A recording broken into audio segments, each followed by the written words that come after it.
Hi guys, and welcome to Table 10, our knitting podcast. We will be your hosts today. My name is Renee. I'm Rachel, and this is episode 50. 50, you guys!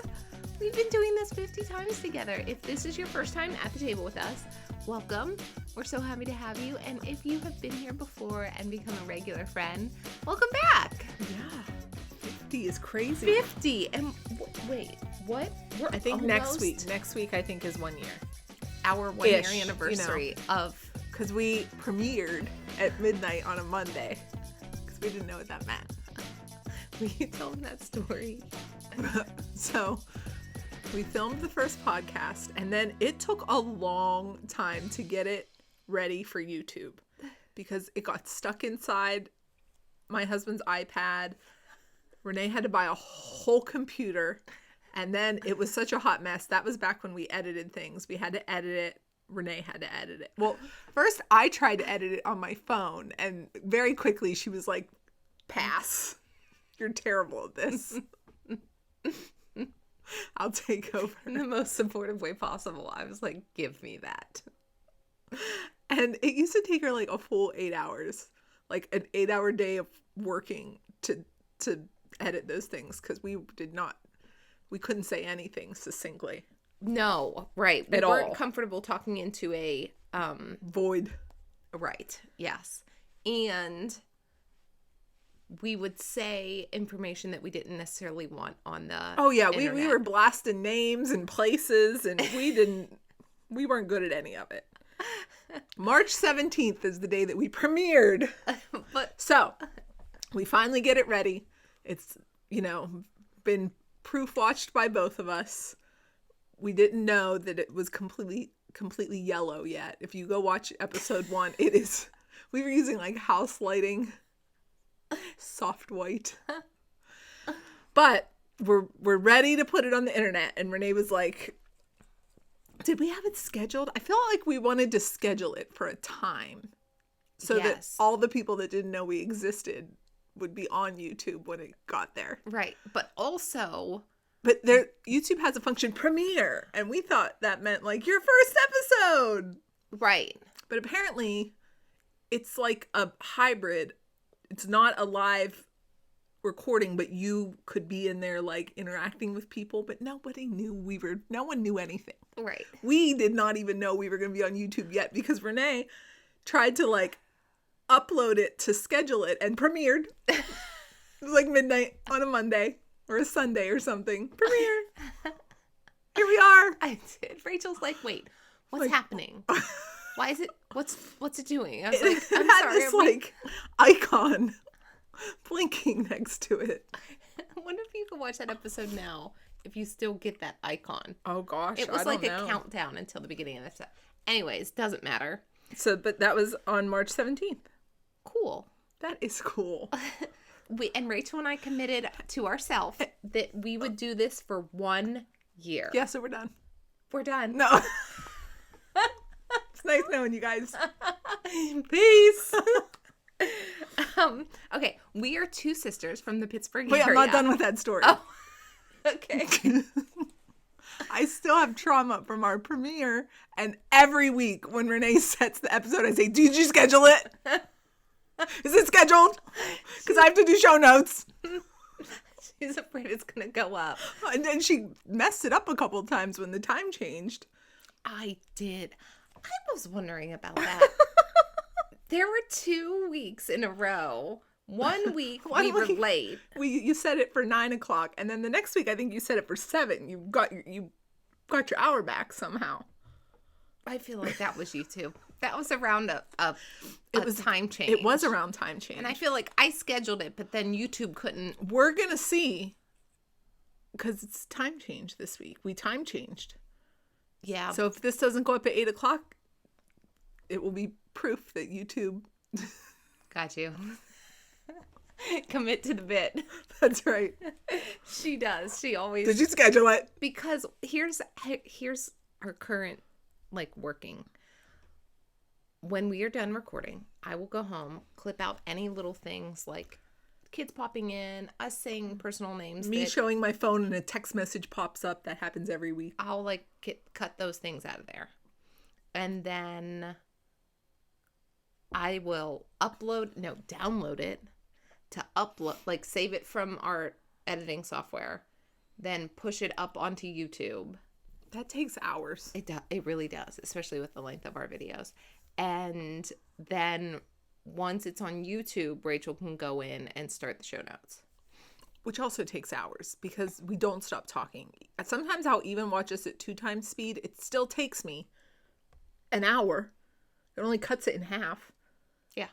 So it just takes a while. And then I do the thumbnails, like the thing that you see on YouTube, like still picture of us.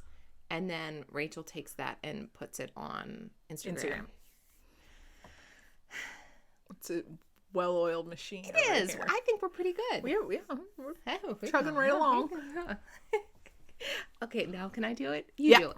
What are we doing? Tell them who we are and where we are. We are 2 sisters from the Pittsburgh area who like to talk about knitting and spinning and whatever else pops into our brains in this 2-hour period. That's true. And that's all of the spiel that I've committed to memory. I love it. Welcome here. We're so happy to have you. Yes. Okay, today we're talking about finished objects. Typical knitting podcast. Yeah. What have you worked on? What have you finished? What are you wearing? What's coming up? Yes. Okay. Do you want to start? What are you wearing? I'm wearing my Ranunculus because we are in the season in Pittsburgh that Pittsburghers have deemed spring of deception.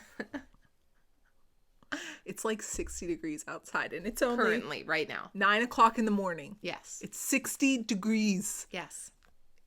I am alive again. This week I have wanted to do everything, including wear short sleeves. Hey, but in like less than a week, we're down to the 30s again. Well, that's why it's called spring of deception. I mean, we are everywhere. And listen, I feel like people will be outside.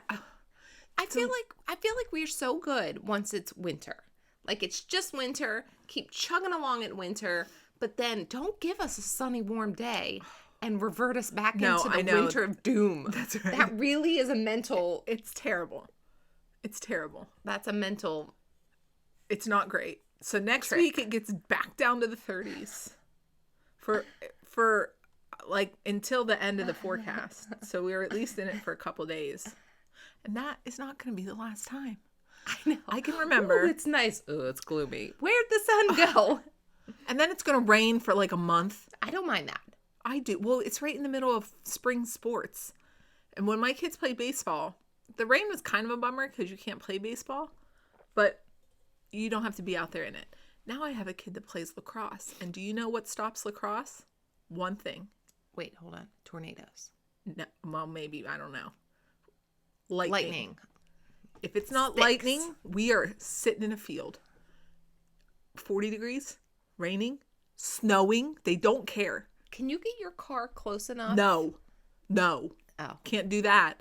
You have to sit in a chair. You have to put a blanket in it. Then you sit on that blanket and burrito yourself. Another blanket on top. Heated vest underneath that.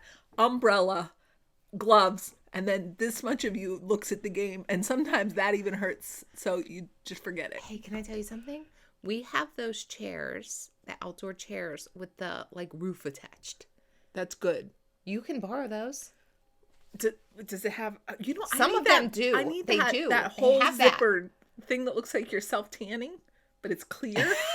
Just have your like viewing window. They make those. That would be It's like great. a pop-up tent for a mom sitting in a field. Hey, they have the one where it's a folding chair, and then basically the sides and the roof and the back. So all that's open is like the field, like your view this way.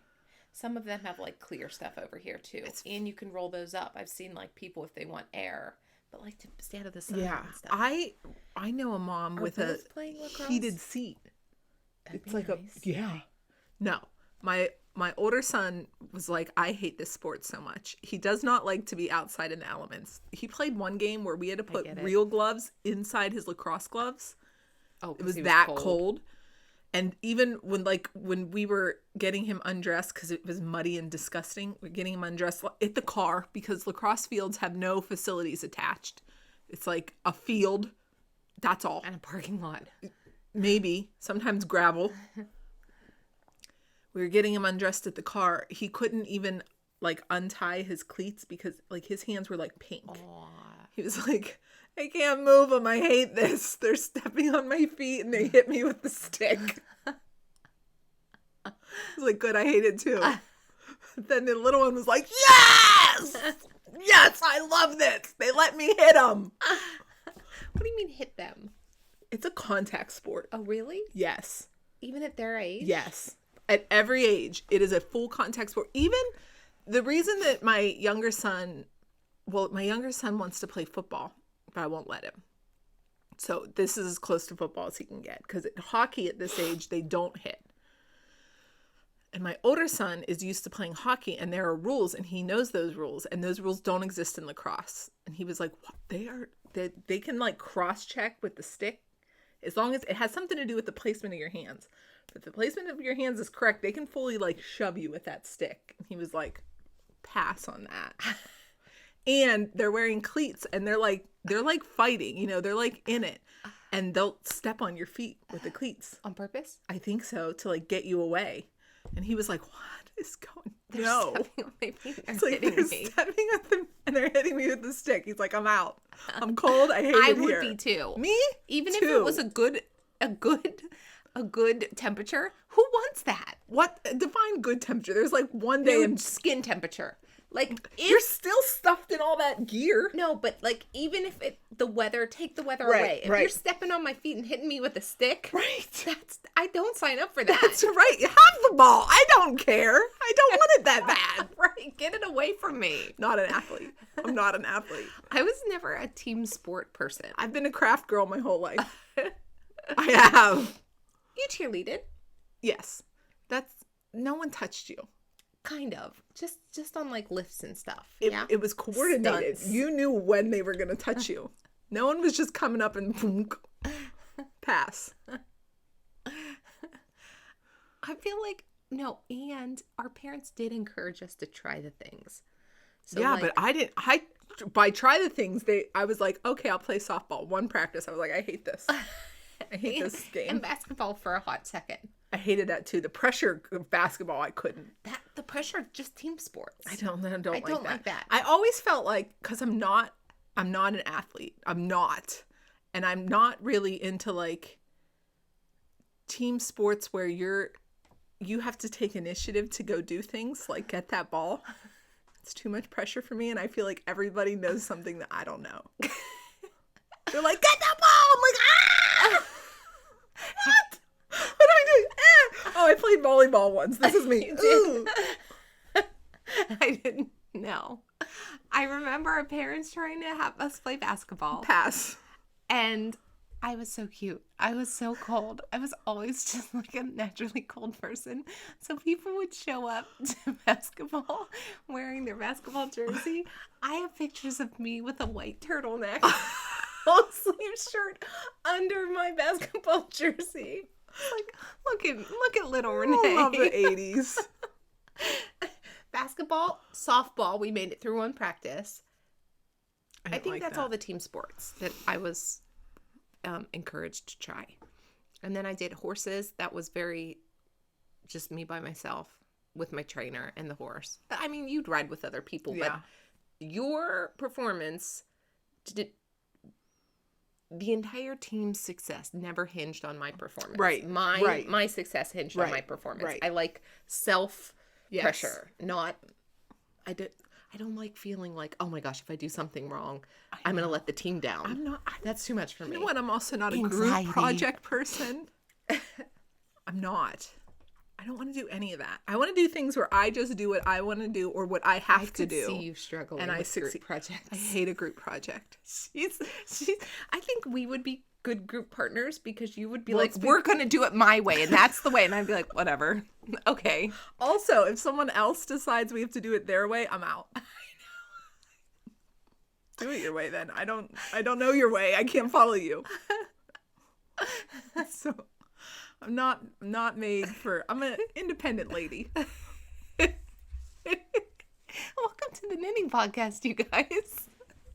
Why were we? Oh, the weather. Oh, you're Ranunculus. What'd you make it out of? My Ranunculus. Okay, Ranunculus is a very popular pattern. Maybe you've heard of it.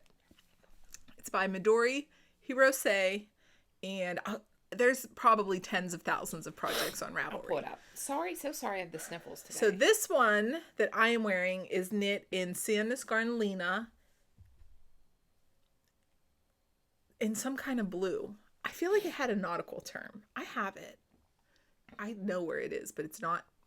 Anyhow, I'll look that up for you guys later. Gosh, look at this one, you guys. Somebody made it in white. Shut up for their wedding. That is. Oh my gosh. Sorry, I got distracted by the stock photo. That's the second project photo. Okay. Here's the pattern.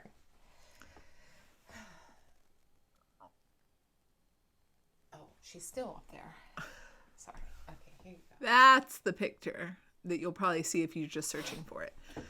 So this pattern is meant to be knit on a large needle, I think size 10, and like a fingering or lace weight yarn so that it's very open and sheer. But people have hacked this pattern and really done a lot of, you can look through Ravelry pages and it's wild how this pattern like shape shifts based on how you decide to knit it. So I knit this a while ago, so I'm going off of memory, but I believe that everybody knits the same yoke. So basically through this lace, I think it's all the same. Yeah. And then depending on what size you want the finished garment to be, you do raglan increases after that. And the pattern tells you then how to split your stitches and start increasing. Am I right? Mm-hmm. Do we think that's right? I think so. I did not follow the pattern really almost at all. So Renee was already knitting one, and she had gotten some tips from Amber from A Lovely Yarn. Yes. And I just did what Renee did because that was so much easier. Amber at A Lovely Yarn, and then Stephanie at Edible Thoughts Makes. Stephanie, they both have very useful resources. And they for both Ranunculus. knit many Ranunculuses. Right. So what Renee and I did is knit it on a size 8 needle. Am I right? I think. Didn't know this was a pop quiz. It is. I think we knit it on a size 8, and I cast on more stitches than the pattern calls for because I had tried to knit a ranunculus previously and I kept knitting headbands. I couldn't get them over my head. So I think what I did was look for the number that you start the yoke at. Size 8 needles, yes. Size 8. So whatever number, at some point you increase to start this lace or whatever this crossover texture thing is. Whatever the final number was, that's what I started with. I did long tail cast on and I started with, I want to say 90. You did start with 90. Okay. I thought you weren't saying it just because of the pattern. This isn't even the pattern. I did 80 and then I told you, don't do that because I had to spread around increases. Okay. Just cast on 90. Okay, so that's what I did. I cast on 90 stitches with long tail cast on because it's my favorite cast on. And you pry it out of my cold dead hands. If you say tubular cast on, you're getting a long tail cast on from me. So I almost signed up for another test knit last night, but it said a different cast on, and I was like, out. What was it? I'm out. Was it a t-shirt? Yeah. I saw it. With the rib detail down the back. It's so cute. Yes. I was like, no, I don't want to do that. You were following the designer, and I was like, I bet she had the same temptation I did. I was very tempted. I opened that Google Doc a couple of times, and I was like, what? I think it's a German twisted. It's not even a big deal. I know how to do that one. I just don't want to. So, get back on track, Rachel's Rachel. Like, never test knitting again. I'm test knitting. I'm flirting with the test knitting. Do you know what I thought last night? First of all, it's adorable. It was so cute. Mm-hmm. I think it's Brianne Arlene. Let me pull it up. It was so cute. It's probably, the test is probably closed now, but this, oh geez. The pattern's still coming. So we can all knit it. That's what I told myself. Like, just knit it when the pattern comes out. But the thing is, I get distracted. Do you know how many patterns I want to knit? I want everyone here. Our queues just get longer every week. That's right. So some obviously are not going to get knit. So the way to guarantee that something gets knit is to sign up for a responsibility. Yes. Like if you say you're going to test knit it, well, now you're knitting it. But that, oh geez. What? You wanted me to pull up the information. That immediately takes the fun factor and turns it into a pressure factor. Yeah, Brianna Arlene. It's the saddle shoulder tee. And I don't even like a saddle shoulder, but it didn't look like a saddle shoulder to me. I hope she has stock images in here. Yeah. Sample tee. Look how cute that is. Can they see that? Yeah. It's like a fingering or sport weight pattern, and she knit 3 samples in 3 different yarns, and all 3 were like... Isn't that cute? It's so cute. I love that we were both tempted by the same thing. I know. We have our styles are similar. Yeah. Well, and I was going to send it to you because it could be your... that's why I was like, should I? I know, but it's got like a really generous test window. That's what I know. But I just... when you guys see how many whips I have, you're going to be like, good, don't sign up for anything else. Oh my gosh. Oh, she's typing her name. I did. I typed RE and then backspace. I did this last night and I talked myself out of it. Because the only thing stopping me, and also I think that this is a mental block. We can't even tell you what we're wearing without. I think that the mental block for me in picking a Springcentrick project, like a new one, is because I have things and the yarn for the things that I want to make that are tees and ticks. Make them. I know. There's no rules. No, I know. But if I sign up for this, you want new yarn. That pushes everything else out. Oh, that's true. You know what I mean? That does happen. So, okay, but get back on track. Sandus Garn Lena. I cast on more stitches, and then I did the yoke, and then I messed it up. But I didn't realize that I messed it up. If you really look, if you were like standing in person, there's some texture down here that doesn't exactly line up the way that it's supposed to. You would have to be so familiar with this pattern and staring at my chest to notice it. So I was not ripping that out. Because I think this is the most noticeable part of the yoke. Because it's open. These just look like cute little, like, accoutrement. And that was a fun pattern to No, knit. It was. Even with a not wool yarn, which I don't typically like, I found it fun. You don't enjoy knitting with. What did I say? I don't typically like. Like, you like the finished object. Correct. I don't like to knit with it. Yeah. Because it doesn't stretch like wool, and it's just not, it's a little bit harder on your hands. Rachel, it's so pretty. Thank you. It is cropped, so I either have to wear it with something under it. I have a tank top under it today and a high waist pant, or I really think this would be pretty over a dress or a skirt. It's like, yeah, because it's really wide. Oh, the other thing is, what size did I make? I made it up because here's the thing with this pattern. If you change your needle size, you're not on gauge anymore. So it's a lot of like trying it on and figuring out if, like, is the yoke deep enough? Is it wide enough? And mine ended up with tighter arms, which I don't hate because you can't see into it to see like your bra or your whatever you're wearing. I don't hate that. But the body is super wide and very cropped. So I do think that it's set up nicely as like a layering piece. Yeah. It's not really like a just chuck it on with a pair of jean shorts. You'll see so much skin. And that whole, the way that the pattern was written originally, it's in a style, and the style is like the big and oversized. Like, it's meant to be open and airy and just like very oversized. Yeah. What is that style called? I don't know. Okay, I'll find it. What else do I have to tell you guys about this? It's a very well supported pattern. There are videos. Yeah. It looks complicated, but she's got a video for everything. Like, these are all video links. Yeah. Within Ravelry. It's got twisted rib. I can tell you that, or half twisted rib, I think, from looking at it, which I also typically do not like. But it does fit the pattern nicely. So aside from changing my needle size, changing my gauge, changing my cast on, and making up this size split, I think maybe I knit the size, or I split for the size 7/8. That sounds right. Okay. I'm sure you have it in your pattern page, right? Are you sure? No. Aside from all of that, it's knit's pattern. Oh, and I messed up the yoke. It's not knit's pattern. Wait, let's see. Ranunculus.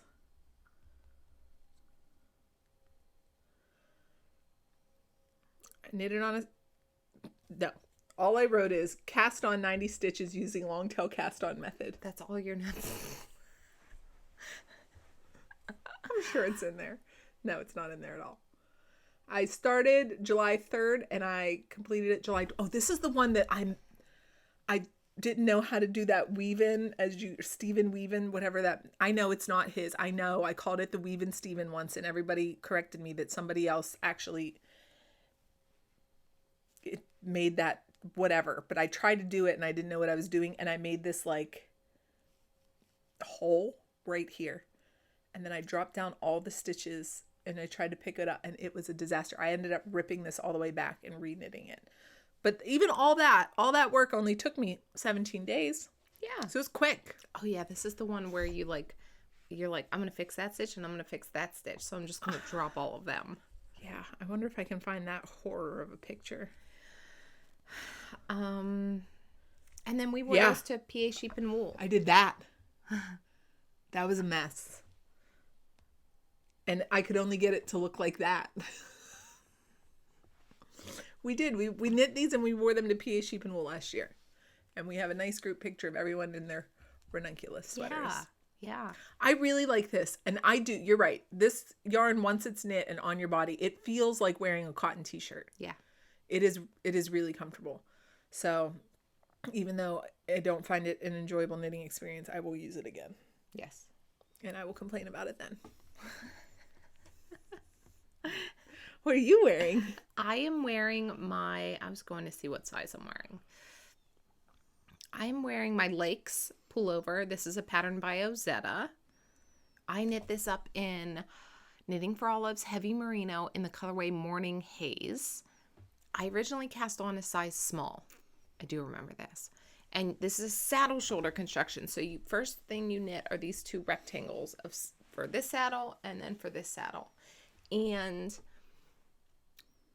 very quickly I was like, I want to change the size. I don't know. I must have.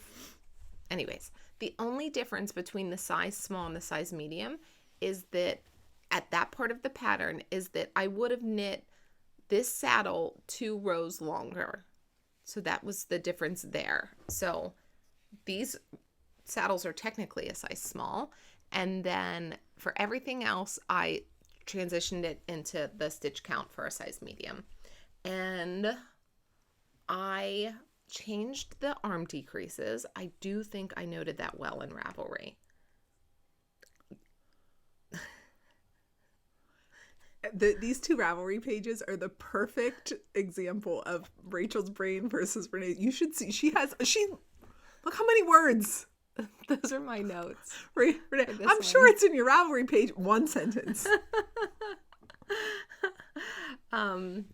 So I wanted more of a sweatshirt. You wanted a sweatshirt. Like a varsity sweatshirt feel, which is like a little more of a bell sleeve here. So I did change the rate of decreases for my sleeve. And also when I was splitting for sleeves, I cast on, I think, 10 stitches under each arm. The pattern doesn't have you cast on any for the size that I was knitting, and at that point it was a size medium. And then I think I ended up cropping the body a little bit because I was playing Yarn Chicken. But I've since received some yarn from a nice, generous soul on Ravelry. So I do have the option now if I ever want to extend the body. I don't know. So good. I don't know, but I will tell you, I've lived in this one. Really. I've gotten so much wear out of this already. I was putting it on today. Today, I wanted to be in pajamas still. It's such a good sweater. Thank you. It's a good color.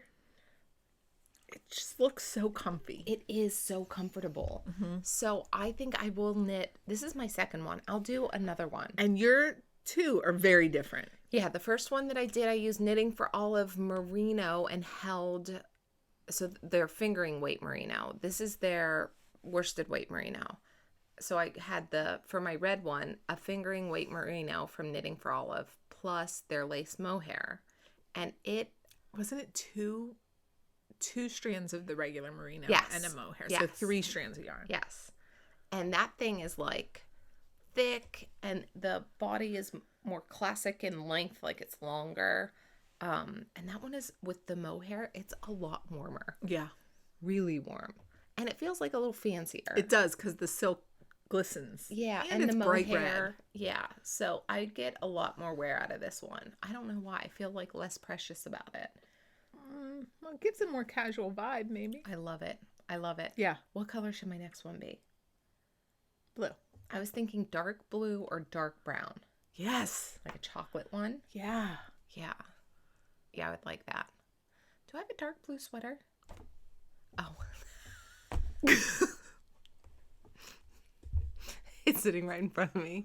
But yeah, I guess dark brown. Dark brown will be my next one then. Yeah, or maybe a fun color. Who knows? No, I want a basic color so that I can just continue in your neutrals. I tried, guys. I tried for a whole second. You have a bright fun red color. sweater already? That's fun. I don't know to why. Me, that red is the screams most neutral to me too. No. Red scream to the only thing red I have is sports team related, and I don't like to wear it. If I can, I'll buy a black or gray sweatshirt with just a little bit of the red icon. Red is not for me. Well, I feel like red sports gear is very loud, but like a red t-shirt, a red cardigan. Do you see me wear red? What if you put red on one day and you're like, wow, that really looks good on me? I've had my colors done and red's not in them. Do you know what colors? I've said this before. No, I think pink, blue, a little bit of gray, and a little bit of taupe. Somebody told us that red's in every season. It probably is in every season, but it's not in my... No, like in everyone. That's like the universal neutral color that looks good on everyone. I don't know. Well, somebody told me that once. It's Who? stuck in my brain. Maybe. Did they know what they were talking about? I don't know. Look. That's red. You're talking Crayola red. Bordeaux is wine. No, that's equal. Burgundy is wine. Okay. Bordeaux is literally a wine. So is Burgundy. But those are equal red and purple mixes. You could call that purple. No way. Bordeaux is not purple. It's red and blue. Yes, but this is purple. Soft blackberry's purple. Fig is purple. They're cousins. They're all cousins.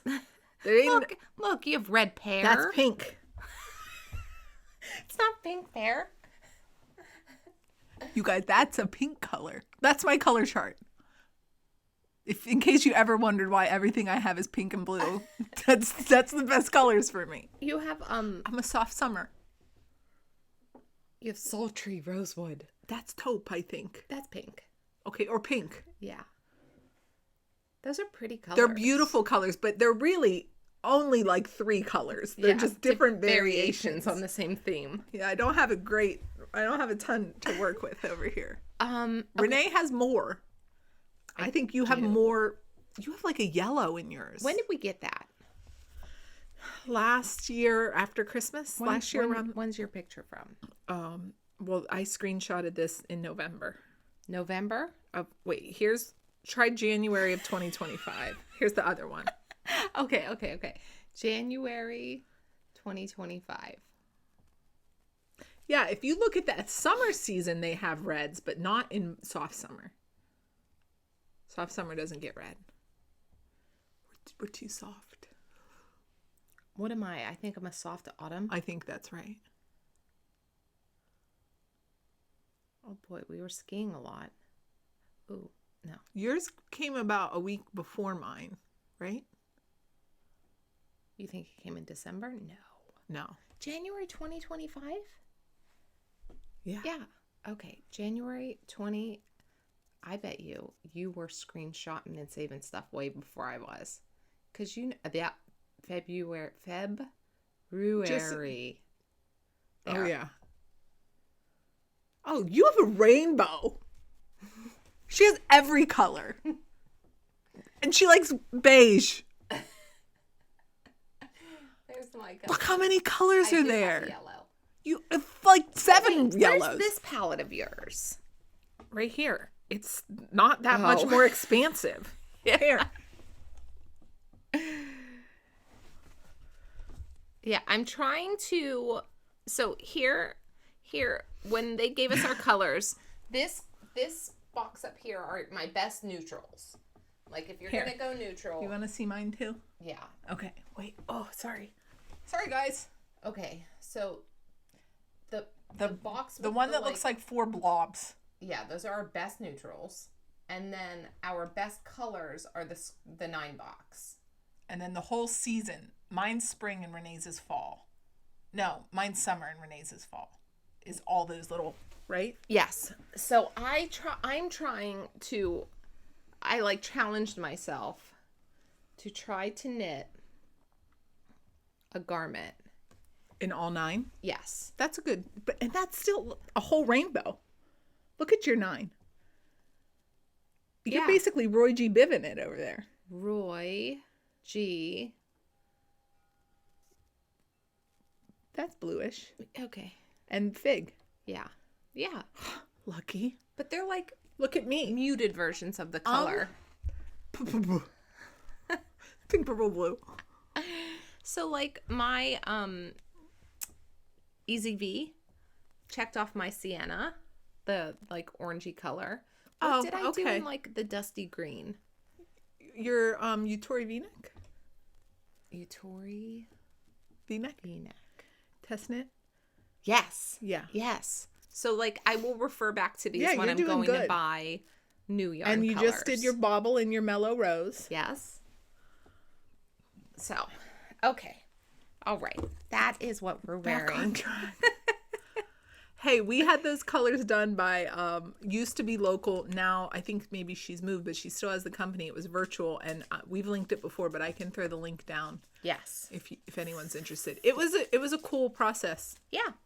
She just sent you instructions on how to take some photos of yourself. Mm-hmm. We sent them away, and like Few 2 or 3 weeks later, it's a whole PDF document. It's way more than those couple screenshots. Mm-hmm. It was cool. There were even outfit color layering ideas in that document, right? I didn't look at that. You just wanted the colors. Yeah. I just wanted the colors. I screenshotted them, and I don't even know where the PDF document is. I don't know where that is either. Okay. What have you finished? I have finished one thing. I have finished my It was upside down. I finished my hand spun modified So cute, Rachel. traveler shawl. Here, let me get it close for them because I swear the colors it looks like a dark. It's not that dark in person, right? Look at it on there. Yeah, it's not that dark in person. Okay, hold on. Let me show it to you and then I'll let Rach talk. How pretty that is. Rachel. Thank you. I love it. Okay, so the pattern is Traveler Shawl by Andrea Mowry, and it was written with hand spun in mind because the 2 samples that she shows are knit and hand spun, and she doesn't really give you a commercial yarn option. She just tells you what hand spun she used, and she gives you a couple needle suggestions. Okay. Not a whole lot to go off of. There is a gauge. I completely disregarded that. Didn't even try. I feel like it's a shawl. Make the fabric you like and knit.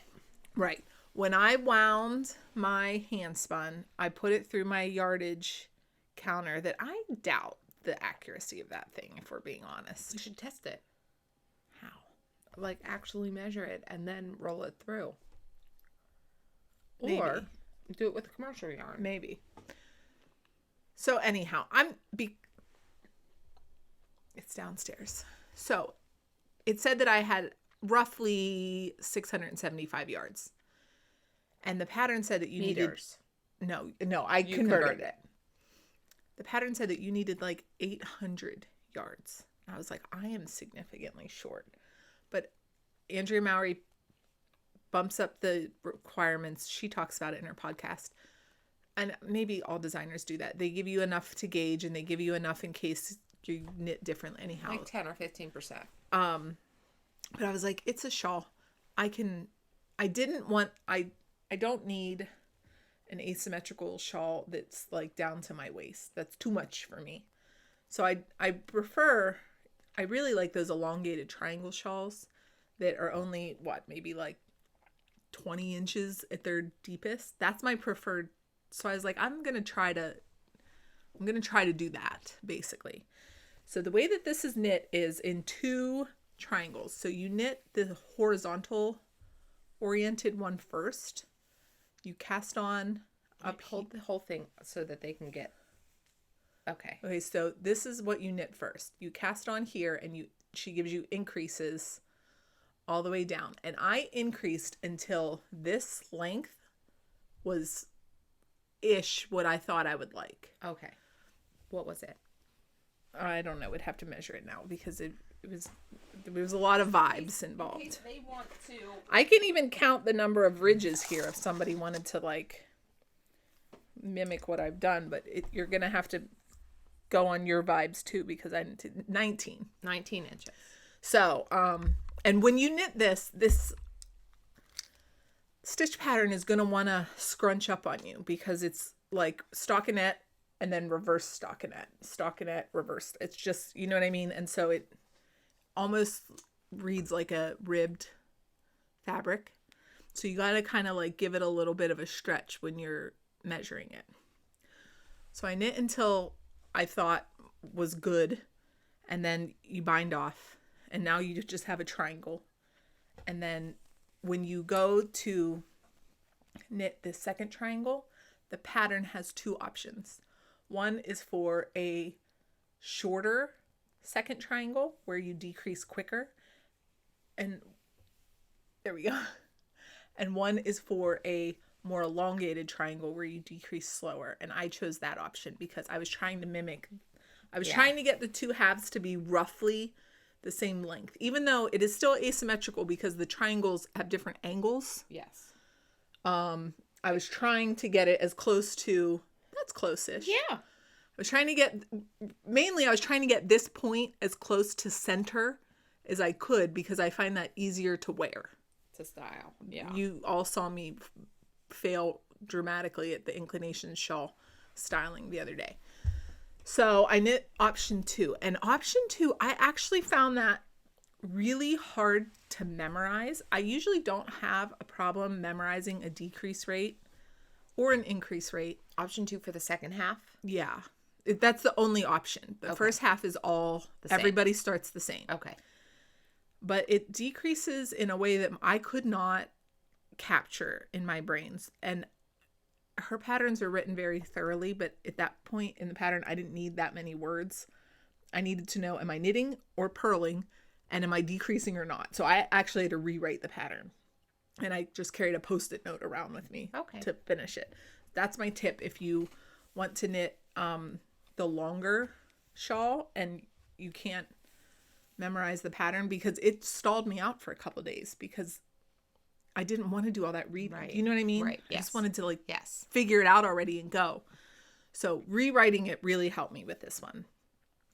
And I have so much yarn left over. That's why I was like, is that the yardage counter or meter counter or whatever it is? Am I not doing it right? That's possible because I've done it backwards before. It's very likely that I'm not doing it correctly. Or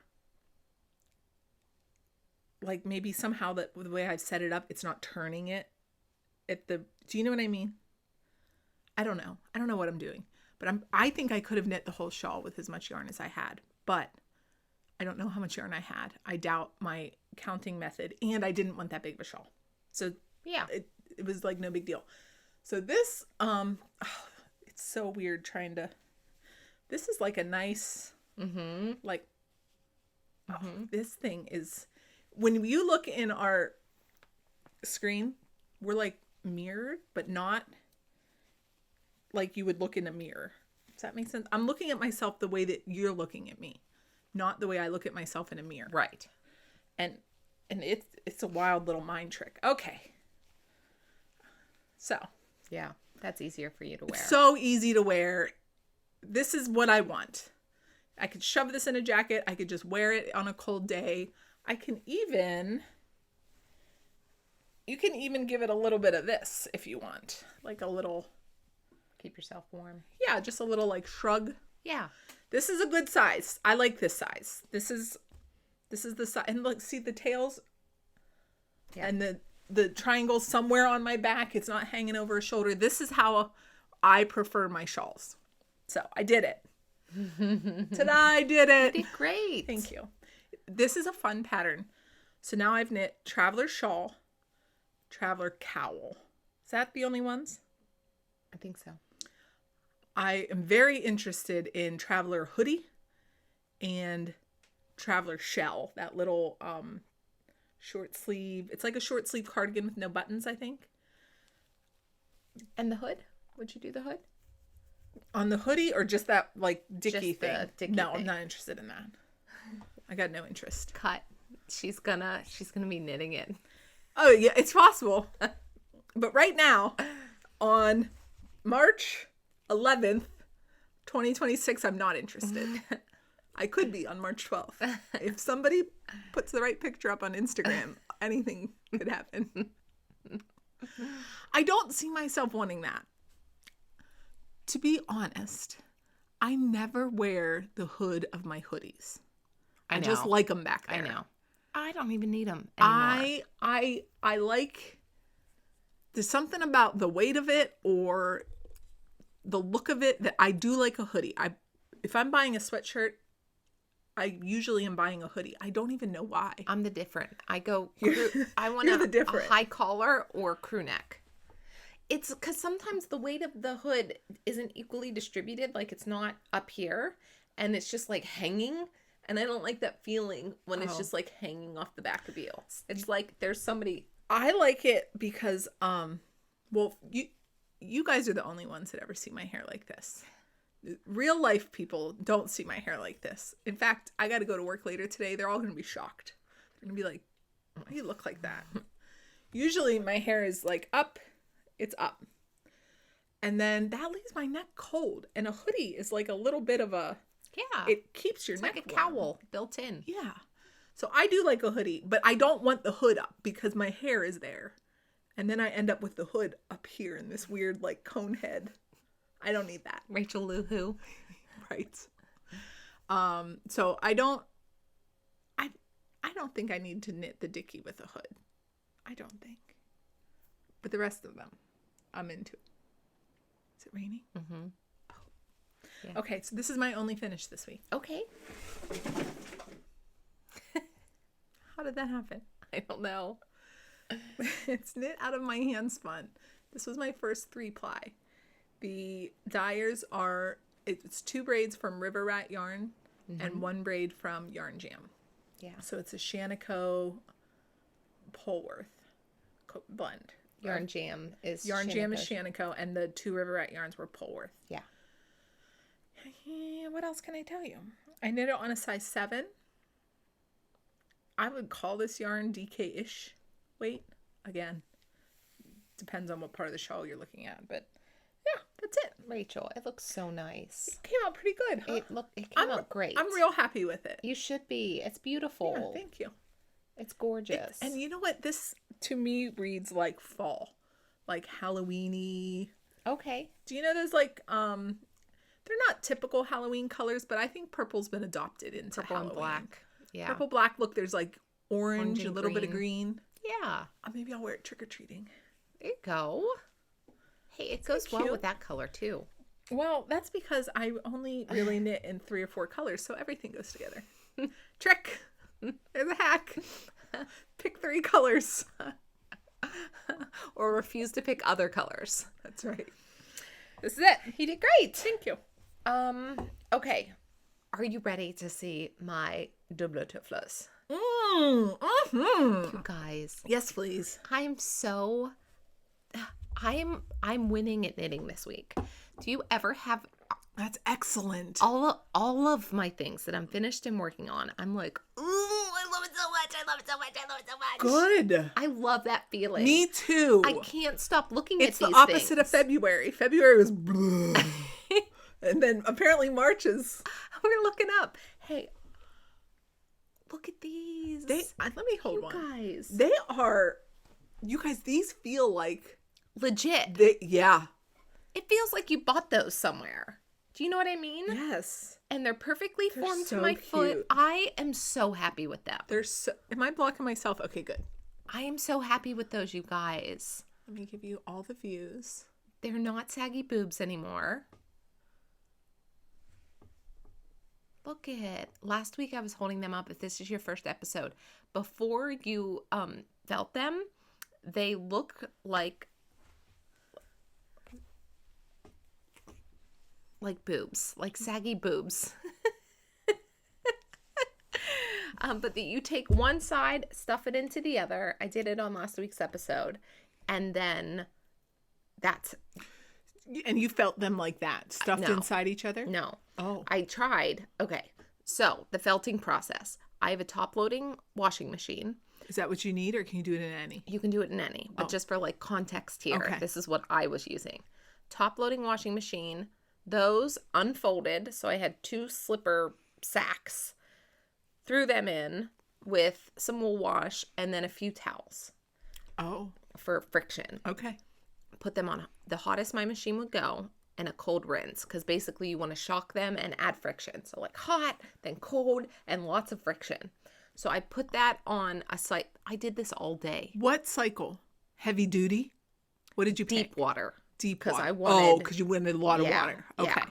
A lot of water, and I just thought that would be more like, give them more to like really rough it around. So I did that flat, and then I pulled them out, and I was like, they're not small enough. Let's do it again. Did it again. Still, I was like, the whole cycle? Yeah. I did peak at the beginning, and then I was like, oh, this is going so slow. I don't have to be I told you, I saw people, and it was it was an all day thing for me. I think Actually, it was 2 days. We're so scared of accidentally felting things. Right. That no one that's actually felted, or people who haven't felted things maybe don't realize what's the process. Right. Which would be us prior to this. It took a lot. I was surprised that they did felt pretty evenly. It's like, I was worried that like one part of the slipper, one side of the slipper would get smaller before it got bigger. Oh, you know what I mean? Yeah. Like they decreased at the same rate. You can feel where your toes go in these things, like Birks. So then at the end of the first day, cool. At the middle of the first day, I was like, you know what? I want to speed this up. I'm throwing them in the dryer. Oh. So I put them like a shoe, like this. They look like a shoe. This shape, not flat anymore, like this. I took the one and put it inside of the other, threw them in the dryer. That did shrink them. However, it was shrinking the outside one at a faster rate than the inside foot. Oh, that makes sense. Yes. So I was like, okay, let me pull that back out, threw them back in the dryer with the towels, and let them run. And wait, threw them back in the washer with the towels, you mean? No, we're still in the dryer. Oh, but flat. Yes. And I was like, okay, I think these are at a pretty good size. I'm going to stuff them back in, put them on my feet. And at that point, they were touch damp. Okay. Touch. Mostly dry.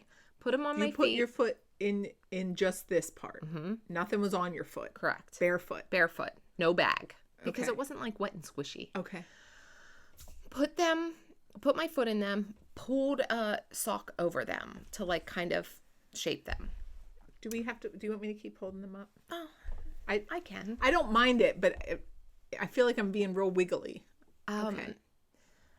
When I tried them on, I was like, in my heart of hearts, I think they're a touch big, but also they're not a sock. They're a slipper. Mm-hmm. Let me see. Okay. So I wore them on my feet for a little bit. I didn't walk in them. I just like hung out in them, took them off. I was like, wow, they're really retaining that shape well. Put them in front of a fan, let them dry. The next morning I woke up, they were dry because they were almost dry when I was forming them on my feet. And I put them on and I was like, no, I think that's big. I think it's too big. Just a little bit in my toe. Just brought them over here. I'd have taken them. So I unfolded them again, threw them back in the washing machine. More towels, more wool wash. Where are you putting the wool wash? In the dispenser or in the drum? The dispenser. Okay. Again, like hot and heavy. And that got them down to a size, that one extra wash after they had fully dried, got them down to a size that I was happy with. I was like, ooh, okay, these feel good. Now, let me go back to the night before. Remember when I said they were like just barely damp? Mm-hmm. I felt like when I put them in the washing machine, they were a flat object. I felt like drying them that much made the sides of them, which when you fold them in, became this center piece. Oh. I felt like inside the shoe, I could feel that center seam. Oh, that had dried and created like a ridge. Okay. I was like, I don't know if I like that. So the next day when I was like, okay, there's a ridge there. And also I'd like them a little smaller. I did not dry them. I was like, I'm just going to let them be moist out of the washing machine. Are you one of those people? It's just a weird word. I'm going to let them be wet, damp. Like they were Damp is better. They were spun, so they weren't dripping, but like fresh out of the wash cycle. Then I folded them into each other and did it again. Folded them into each other. The ridge is malleable. Like I could form it's it. wet. Yes. Yeah. To my foot. And then did it again. Put the sock on and hung out with damp feet for like 10 minutes. But it's enough to... But it smoothed that ridge out. This is my arch. They perfectly fit my feet. If you put your hand in there, you can feel even where her toes go. Do you know how like Birkenstocks mold to your feet after time? Yeah. This is how these feel. And I have been wearing them around my house. Bless you. Thank you. I love them. I love them. She has gushed about these slippers. You guys, they're so comfortable. They're so squishy. They like stand up on their own. I think they're so cool. They are. They are. So cool. Invest an entire day in felting these things. Or also don't be like I didn't need to feel precious about them. I don't know if this is your yarn choice or not, but they have this halo like they're mohair. Yeah, I think that's the Icelandic wool. It's cool. Yeah. It's so cool. Hey, if you put a sole on this thing, I think you can wear it outside. This is a substantial foot thing. Yes. Like, they sell those leather. Yeah. Yeah. Hey, okay. So 10 out of 10 would knit again. Okay. Already have plans to knit again because I did get this yarn out of stash, but I don't see this cream staying very nice and pretty in my house. I just think that will get... Why? Your house Well, let me tell you why. Because just yesterday, my child said, I want to make... Rachel started them on this squirty squirt. It's like naturally food colored. It's called natural Stir. flavoring. Sugar-free. In my house it is. Yeah.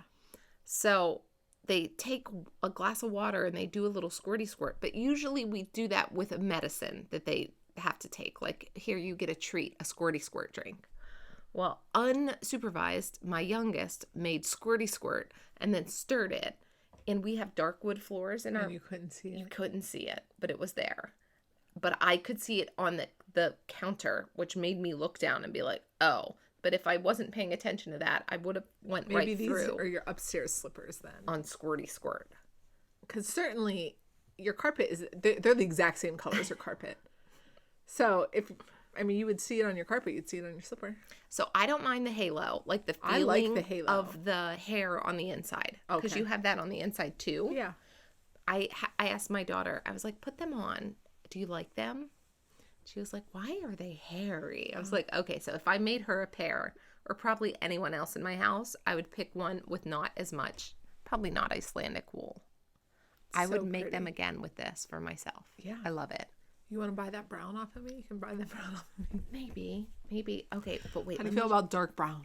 Let me show you one more thing. Wee Chickadee posted a pair over the past week. When mine were done felting, she posted hers. She made a pair with hand spun. Look at this. Look how cute these are. You guys. They are adorable. That's so sweet. I want a bear. Look at that. So I thought about using my first ever hand spun. It's kind of like art yarn. Yeah. And knitting them. That's a great idea.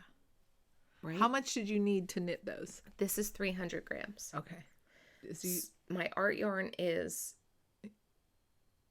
200 grams. However, I have that extra of the thrifted. That remember I plied it up and I was like, guys, that was technically my first single ever. That if I needed to, I could just add it to That'd be great. Yeah. And I guess the inside could be completely different. Right. Yeah. So. They're awesome. I love them. Awesome. They make me so happy to look at, to wear. And I feel like since they're not shoes, like they're not hard soles, I don't have a problem like keeping them on my feet and tucking my feet in the Do you find them slippery? On wood floor, yes. Yeah. But same as socks. I'm gonna sneeze again. Do you know what I mean? Yes. Like if you're wearing socks going down my stairs, you need to be holding onto a handrail anyways. I agree. I do find when I'm wearing socks, I still have toe strength because socks are not thick, so I can still like baby bird it. I don't do that. You That's don't? not my technique. I use a handrail. I do too, but I need all the help I can get. She's not stable. She's clumsy. I'm you know how you like grip onto a Pilates bar with your toes? That's what I imagine going down step. They tell you like wrap your toes around the bar like you're a bird. Yeah. Yeah. I'm putting these on because my feet are cold. Okay. Yeah. That's my first finished object. Okay.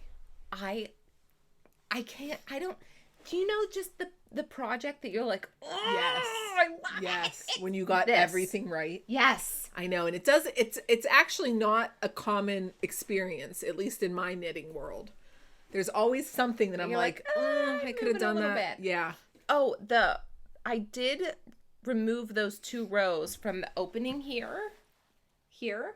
Oh. To make this opening, like I feel like if I didn't remove them here, it may have opened down here instead of up here. Does that make sense? Yes. Like I shortened that opening and I really like that. I like where they hit my foot. I'm very, very happy with it. I would not. Is that in your Ravelry project notes? I would not remove less. Okay. 2 rows was good. 2 rows was good. Yeah. And they would have been fine. Without it? The first time around, like size-wise, but they weren't like... Perfect. Right. Yeah. So my other tip would be if they don't fit exactly how you want, if they're like a little too big, do it again. It was worth it. Okay. It was a whole nother, probably took another 2.5 days for these things to fully dry, but so worth it. And that heel really does round out. Yes, Like, it does. I can't feel it on right, the inside because you at talked all. about that like squareness. Right. I Yeah. was wondering if I needed to change the pattern next time to not knit this in a, it's fine. It's perfectly fine. Love them. They're cute. Nice. Look at those. Imagine just hanging out with these as a knitter. I look around at them. I'm so happy. They're cute. They're so cool. They're so cool. They are cool. It is cool how profesh they look. I know. They look like you went to Europe and bought them somewhere. I know. I feel like I went to like a little personalized slipper store. Yeah. How do I show them these on my feet? How's that? Aren't That's they great. cute? It's perfect. So good. Oh my gosh. Hey, I wore your legs just reminded me. I wore black leggings and a black hoodie to work yesterday. And someone commented and they were like, "Are you wearing all black?" And I was like, "No, I have socks on, but I did not have white socks on. It was my legs sticking out from my leggings, but they're so pale from not seeing sun We are so... that it looked like I was wearing white socks, but nope, just these legs." We are seasonal affect disorder. Yeah. Yeah. Oh, yeah. Look, Yeah. it's pale down there. I know. And we have like Middle Eastern genetics in our line, and we're still that pale. Okay. All right, well, keep going. I'm done with FOs.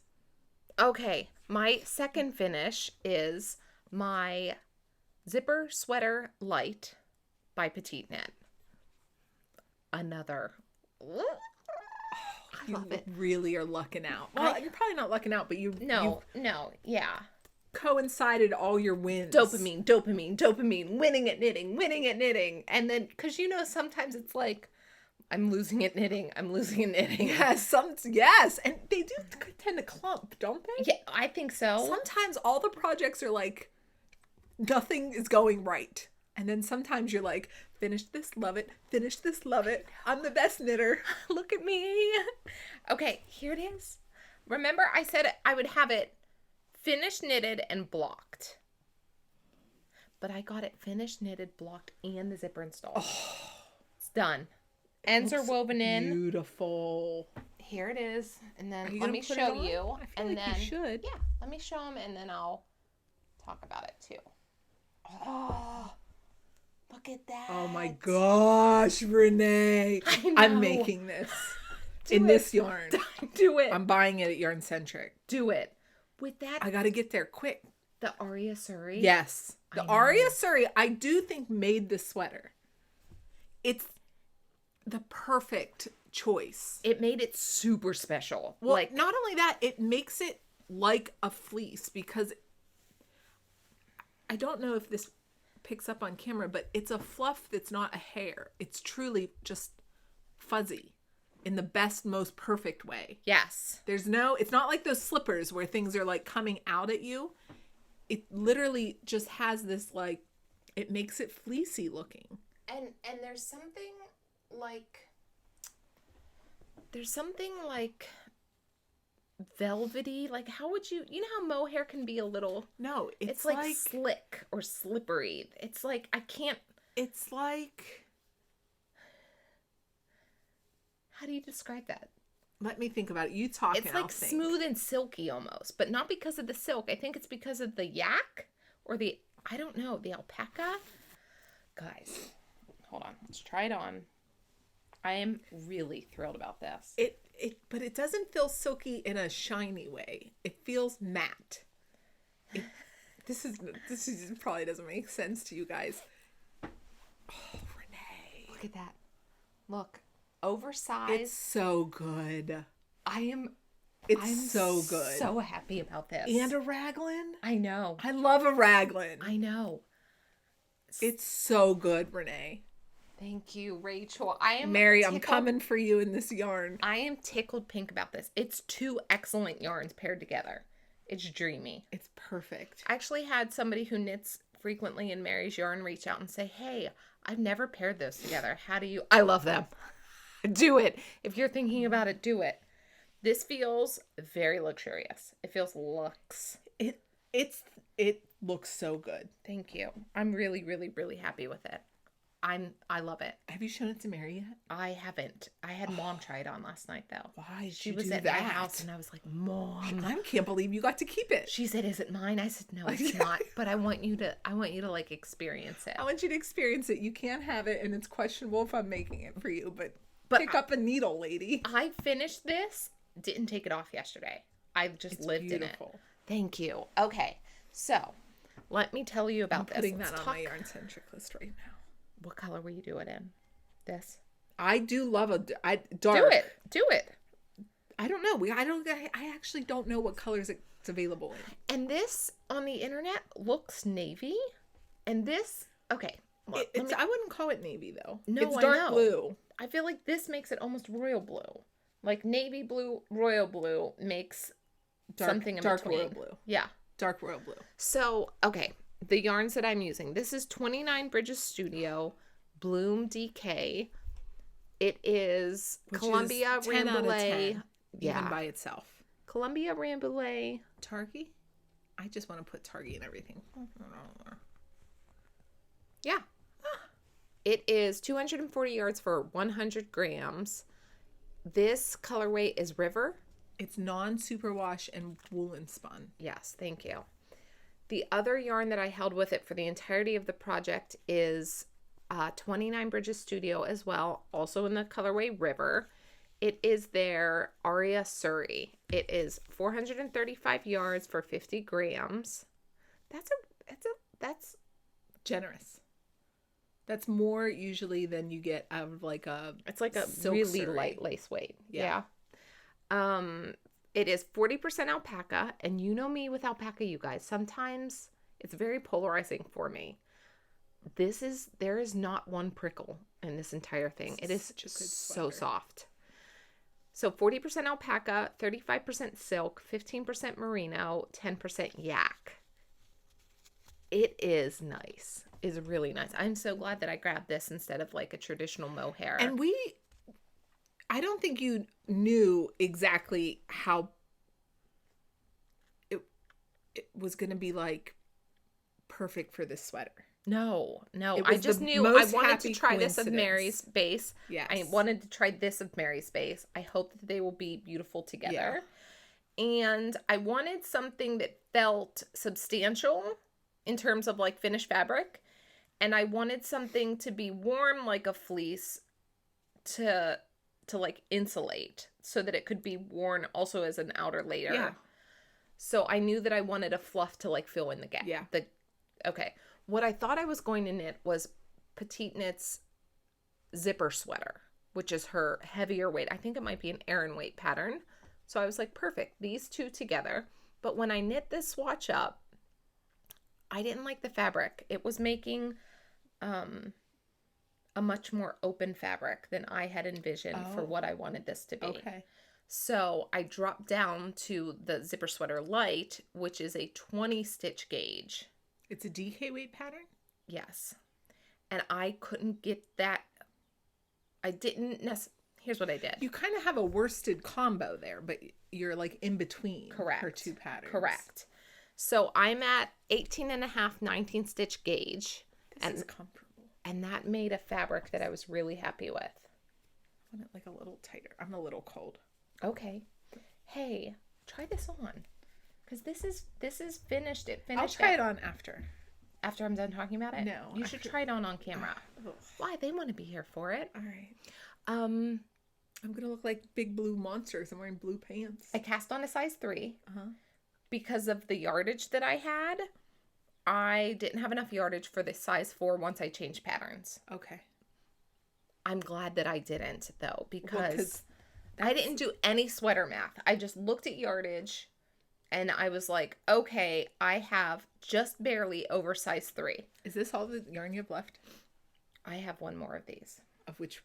The Aria Oh, Sturdy. okay. I always knew that I was going to have, I was afraid I was going to play yarn chicken with this. I talked about this a few weeks ago with you guys. Yeah. Because I had 2 skeins left, but I still had both sleeves and my body ribbing. Yeah.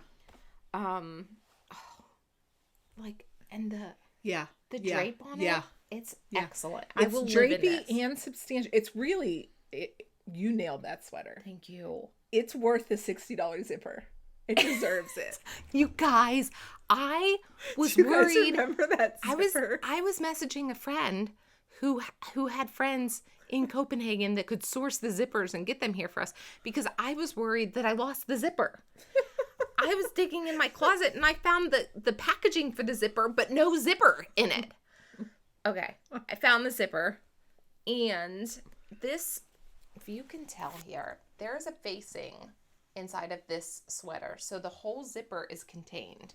Like, you can't see the zipper ribbon anywhere because it's knit in, sewn in. And then do you just sew it down?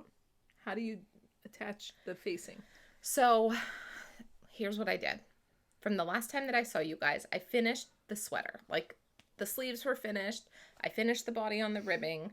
I knit you picked up stitches that were on hold here at the collar and knit the facing, which was like basically a U.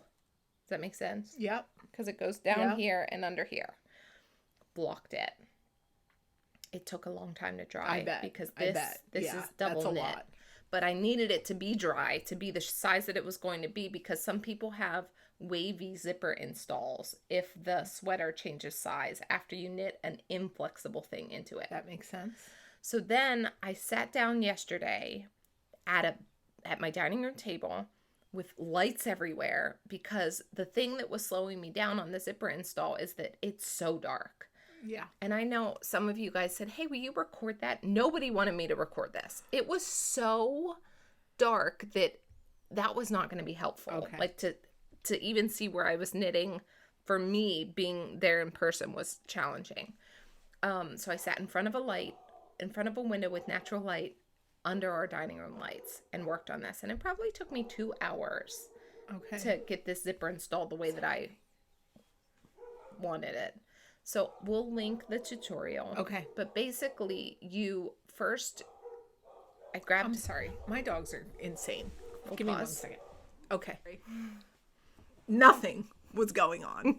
It sounded like you had an intruder. Have you ever seen, there's like a reel, and it's people acting like they're dogs, and it's like one person, but they're doing multiple dogs, and one dog starts barking, and then they're all like, what's going on? Oh my gosh, something's happening. And then it like makes its way back to the original dog, and they're like, what are you guys worried about? That's what happened. And like one dog just, and then the other one, and then they're gone. It sounded like someone was breaking into my house. Nothing was happening. It did sound urgent. It sounded like maybe someone was at the door. Yeah. No one's at the door. Just two dogs. Like, I said, what's happening? They went, I don't know what's happening. Okay. Okay. So you take that loose facing because it's just like flopping around. And I used the Aria Suri and you knit it on this side down to the... On the wrong side. Yeah. But not on this opening side. We're only messing with this side. And you hand sew it down. You pick like a column of purl stitches back there. And so that it's even all the way down. Okay. Come down here. What I did down here, some people's projects get a line right here. Okay. Like the facing is tugging. Okay. At the sweater. And I was like, I don't want that. So I came up. So if you're like talking with no head. Sorry. If it should be connected, make it something light. It would be easier if this sweater wasn't so dark. I know. You're telling me. I was fighting for my life yesterday.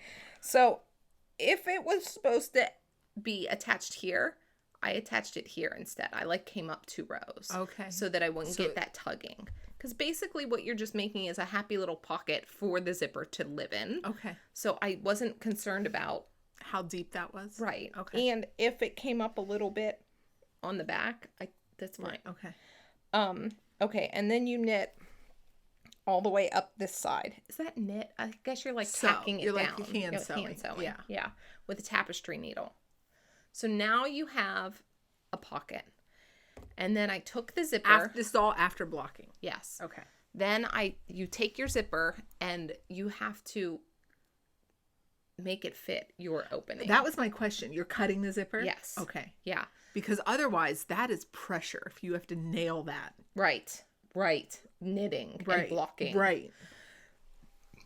Excuse me. You basically want the zipper length to be exactly. You don't want it extra. You don't want it short. You want it exactly. What if you're mid-tooth? No, that's fine. One tooth off is okay. I think so. Because I am 1 tooth off. Because they stack like this. Right. So this one's here and this one's here. Okay. You know what I mean? Okay. So you have 2 options. You can either cut the bottom of the zipper off and then sew it together down there. Or so that you just don't unzip the entire thing. Or you can retain that metal piece that makes the bottom of the zipper and you can cut the top off. But you still need some of the ribbon there to fold over. So I put my zipper in, I measured, and I still had this much left over on purpose. She gives you for more. For this range of sweater sizes, you can buy this zipper. Okay. And then you just customize it for whatever you need. So you mark it with a pin. Here's where I want my zipper to stop. And then I zip the zipper up and double checked again. Is it changing shape because it's open? Scary. It does sound scary, but it wasn't bad. Well, I've sewn with zippers. Yes, same. Yes. So, okay. But also, I found that scary until you do it. Then you're like, that was not scary. Exactly. That. For some reason, it feels like once you cut a zipper, the teeth will all fall out. But that's not what's holding the teeth in. The length of the zipper is not what's doing it. No. Do you know how I know? Because my next step in the process was everything above that pin. Take the teeth out? Yes. So I went with my zipper into the garage. You were the dentist. Yes. Yes. I went into the garage. Oh, I should have got more coffee when I was yelling at my dogs. Do you want it? No. Okay. Went into the garage, got my husband's pair of needle nose pliers. I guess they're ours, but I give him free reign over the tools. Grab needle nose pliers, but I had to move an entire butcher block because we're doing a laundry room renovation and we had the building materials out there. So I moved the butcher block, knocked down our rocket launcher for the kids. I was like, oh my gosh. Picked up rocket launcher, moved butcher block again, open drawer just enough because butcher block was leaning like this, grab the needle nose pliers, shut that, put that back, stood the rocket launcher up, got to my dining room table, and I was like, okay, zipper's still in the garage. Back out I go, grab my zipper. Here we are. We're at the table. I have my pin in my zipper, grab it with the needle nose pliers, and I removed, let's say there were like 20 teeth above where I needed. Where the pin was, I removed like 6 teeth on each side. How? Above Just it. by pulling them off? Grab it with the needle nose pliers. I bent. Here. Do you want a zipper to show them? Here's my zipper. Okay. Everything above this line, I needed to remove. So I grabbed it with the needle nose pliers, whoosh, and then I bent the zipper in half and just to give it some strength. Okay. Yeah. And it will fray the fabric of the zipper a little bit, but that's okay. We'll fix it in the next step.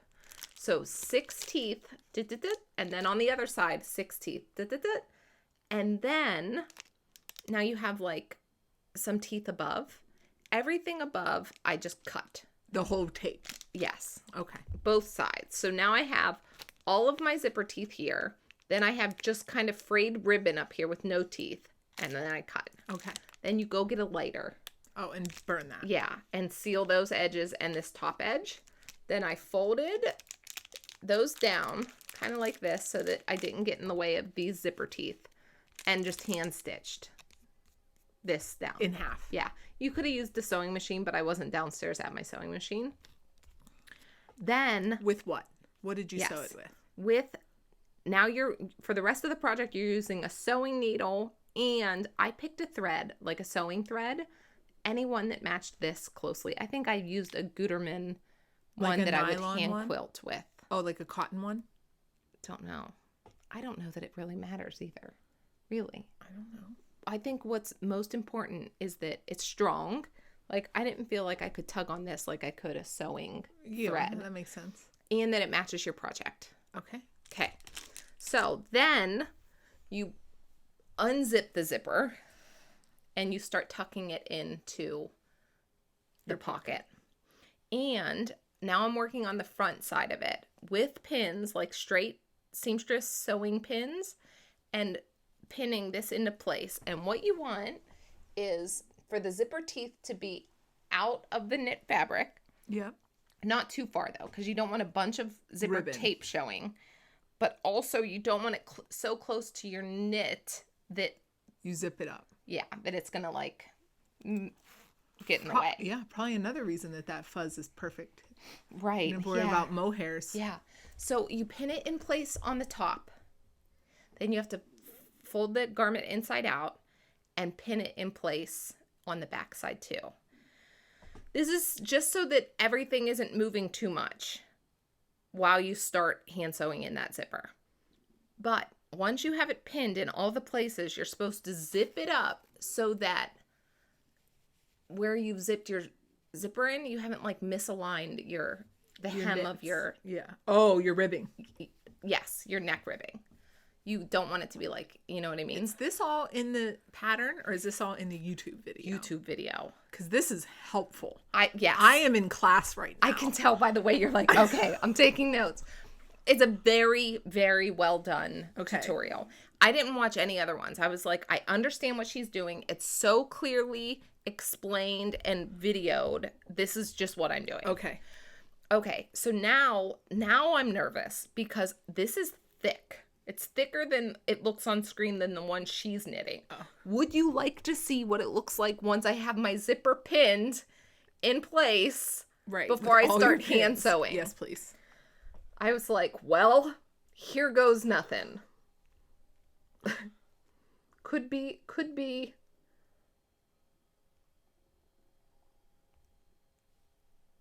But that's not look good. Well, this doesn't look as bad as I thought. It doesn't look as bad as I thought. It does look a little hazardous. Like if that were a light colored sweater, I'd be worried about pricking my fingers. No, it's not the hazard. It's, am I going to be able to knit this so that it doesn't ripple when it zippers? Yeah, the ripples are just from your pins. They are, because the fabric is I knew as soon as I first. I feel like the quilter in me can recognize that. That was not as scary as I thought. So then, let me take this off so I can illustrate it better. So then, I basically started at one end, and you're going to hand sew all the way around. You can do it on a machine. People have done it. I was not choosing to do that. That was not. That's thick. And also, what if my machine, like, snagged my knit a little bit? Yeah. No, none of it. This is a slow craft. We're going slower than that. That's right. So I basically took my little pocket and picked it up. If I was doing it this way up here, because I'm right-handed. Okay. So picked it up and then like pinched it together, and I would take the pins out as I was going along, and you just, with this, where you're aiming to sew is in this purl valley after your first column of knits. Can you see that? Yeah. So these knits, leave those in between your 2 stitches. Yes. Right in there is where you're going to hand sew down. And what are you going? Just like on both in and sides. Out? In and out? Boop. In Boop. and out? Yep. In and out? Okay. Yeah. Yeah, all the way down. Well, that doesn't sound as scary as down here. One continuous stitch. Yes, I did. Well, actually, I didn't, because at one point I accidentally got a knot in my thread that I couldn't unknot. So I just knotted that down, cut it, and then started again. But I mean, I think I crushed it for my first zipper install. Like, it lays perfectly. There's no wavy kinks. Nothing looks like it's scrunched or stretched. I was like, look at that. I'm so excited. For me to knit this sweater now. Yes. I have all the knowledge. Yes. Yeah. Rachel, it is so beautiful. Cool. Excuse me. I wore it over to our neighbor's house. I don't even think they can realize that it's handmade, because if somebody, it just looks, we have been hand making garments for more than a year. Yes. But for some reason, adding a zipper in, it's like, huh, that's next level wizardry. That's true. I know. That's a lot of, you certainly can check learn new technique. That's a bingo square right here. Absolutely. Right. Okay, try it on. You can go over there if you want. Well, because I have to take all these other clothes off. What is your finished width there? 50. Okay. 50, 51. Something like that. Oh, if it snags, I'm gonna really be in trouble. My next one will be not as oversized, maybe. Oh, Rachel, that's adorable. Wait, come in here. Can they see you? Well, I'm wearing blue pants. Can you see this? How's that feel? It feels great. Doesn't it? It does. I know. It feels great. Rachel, it looks expensive. Like, if you were wearing that, I would be like, I know. Look how cropped it is on me, though. Yeah. Yeah, because you have a longer torso than me. I do. And I like how the collar will stand up and give you like a little drama moment. This is real great research for me. Okay, tell me why. Tell them why. Well, because I don't have to do sweater math now. I'll just hit Renee's gauge and probably knit, I don't know, maybe... I don't know. I know. That's why I was like, I think that... The size is good. I just need it longer. Yeah. And really, if you would have made your rib this... Right. That would have done it. Right. Yeah, so you just need to order the same amount of yarn that I did. Good. Yeah. Okay. Rachel, it's so cute. And it does not feel like a heavy sweater. If you were wearing that, I would be like, I want exactly that. That's what I'm saying. Yes. Copy paste. I love it. I wouldn't take it off yesterday. It feels so good. It doesn't feel heavy on. I know. The only thing the woolen spun is helping you out there. The only thing that feels heavy is the collar, the like double knit thick ribbing. Here's my review. In your hand, it feels like a substantial fabric. Like it feels squishy and warm. But on your body, it does not feel substantial. You can't feel it like...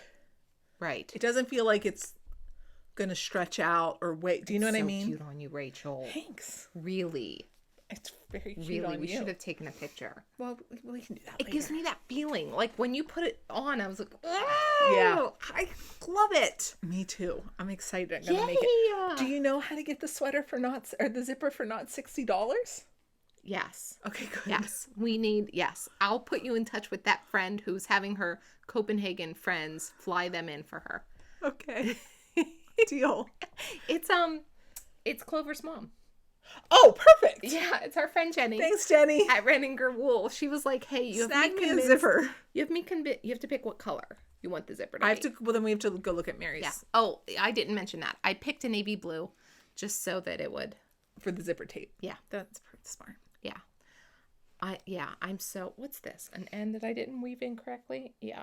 I just have to snip that one again. Yeah. Do you want this? Oh, God. Oh, God.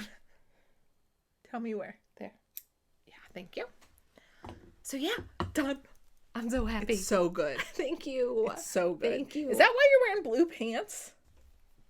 I'm wearing these because my belly was bothering me. Okay. And these are really When you generous in the waist. showed up, I thought, I don't know if those pants go with your gray sweater. I put these pants on with my gray sweater, and I thought, I don't know if these pants go with my gray sweater either. But why? Because I normally wear my gray sweater with blue jeans.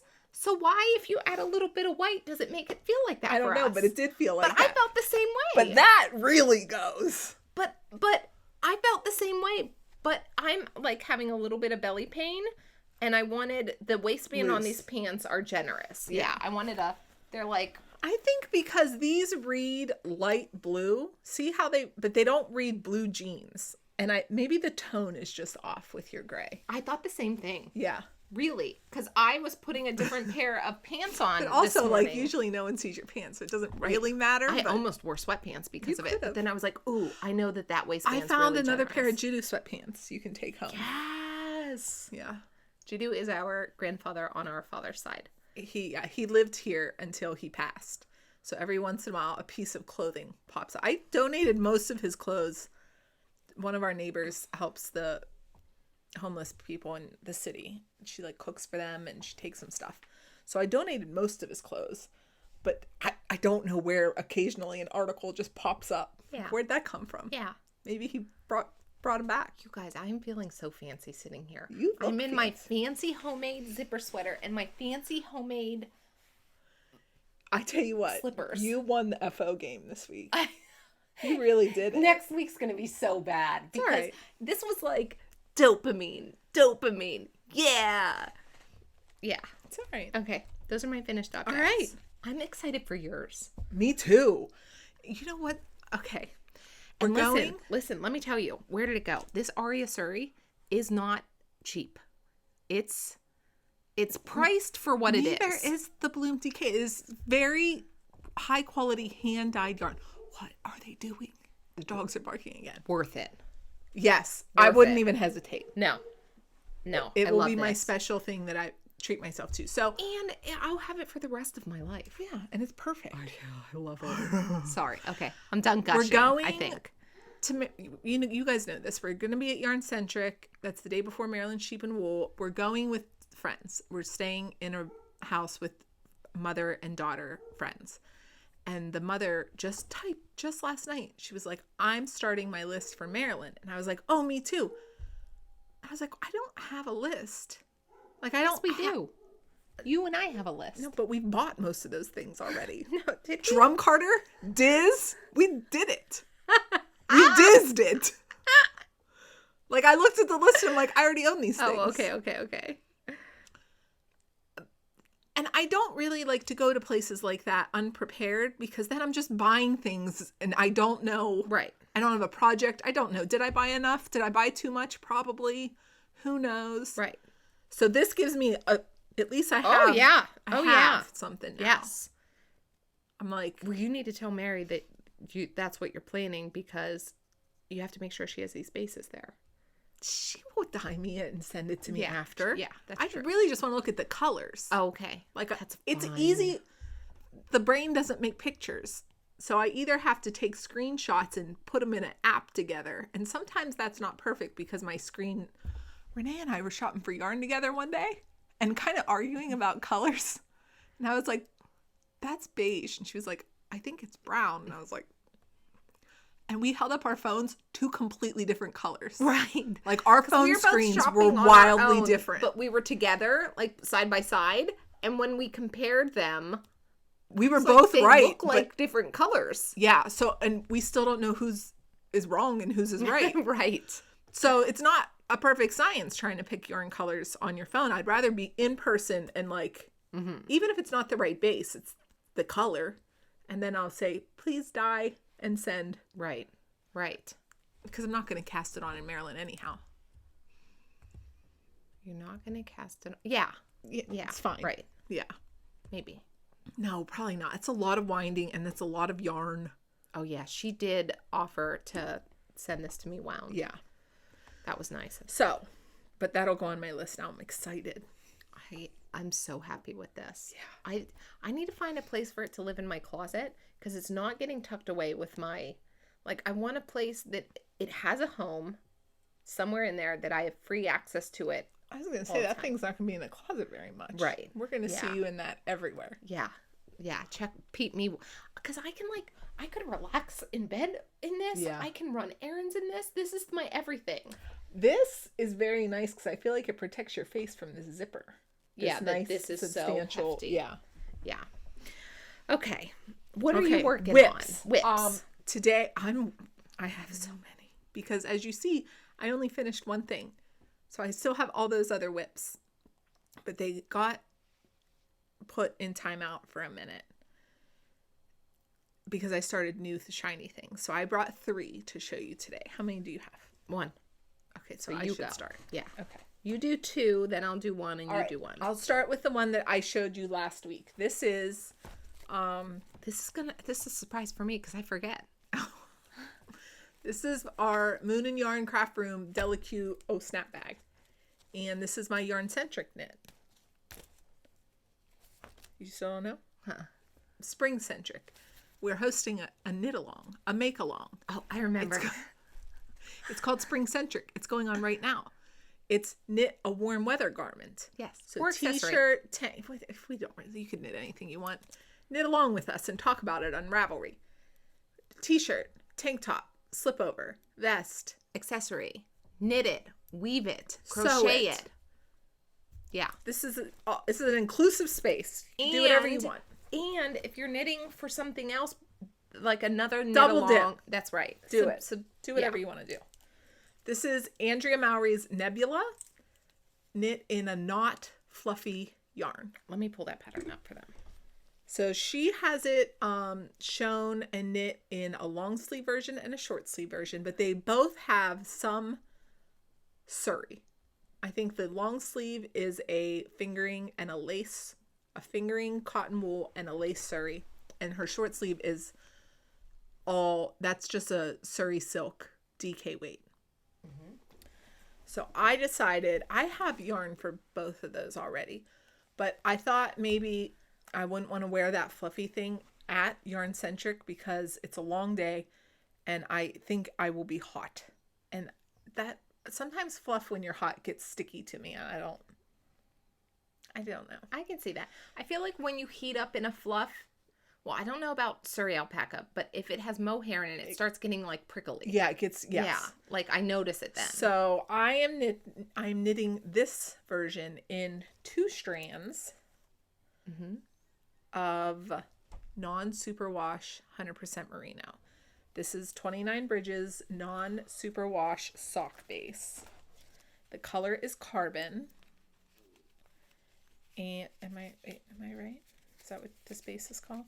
Yes, non-superwash sock, 436 yards for 100 grams, 100% merino. And I decided to make size 4. This pattern is written with an incredible amount of ease. Yeah. I think she says you can go up to like 24 inches. And I kind of envision this shirt as being a transition between like dress down and dress up because of the color mainly. I think dark gray you could put on with like a nicer bottom and it'd be dressy, or you could put it on with like... This yarn is nice, Rachel. It's so nice. So I did modify it a little bit. It's bottom up, which is why this does not look like a shirt probably to anybody. And it's got a high-low. Let me try to orient it correctly. It's got a high-low hem. So this is front. This is the front. And you cast on, and then it's short rows to get this high-low hem. Is it short rows after the ribbing? Yes. Okay.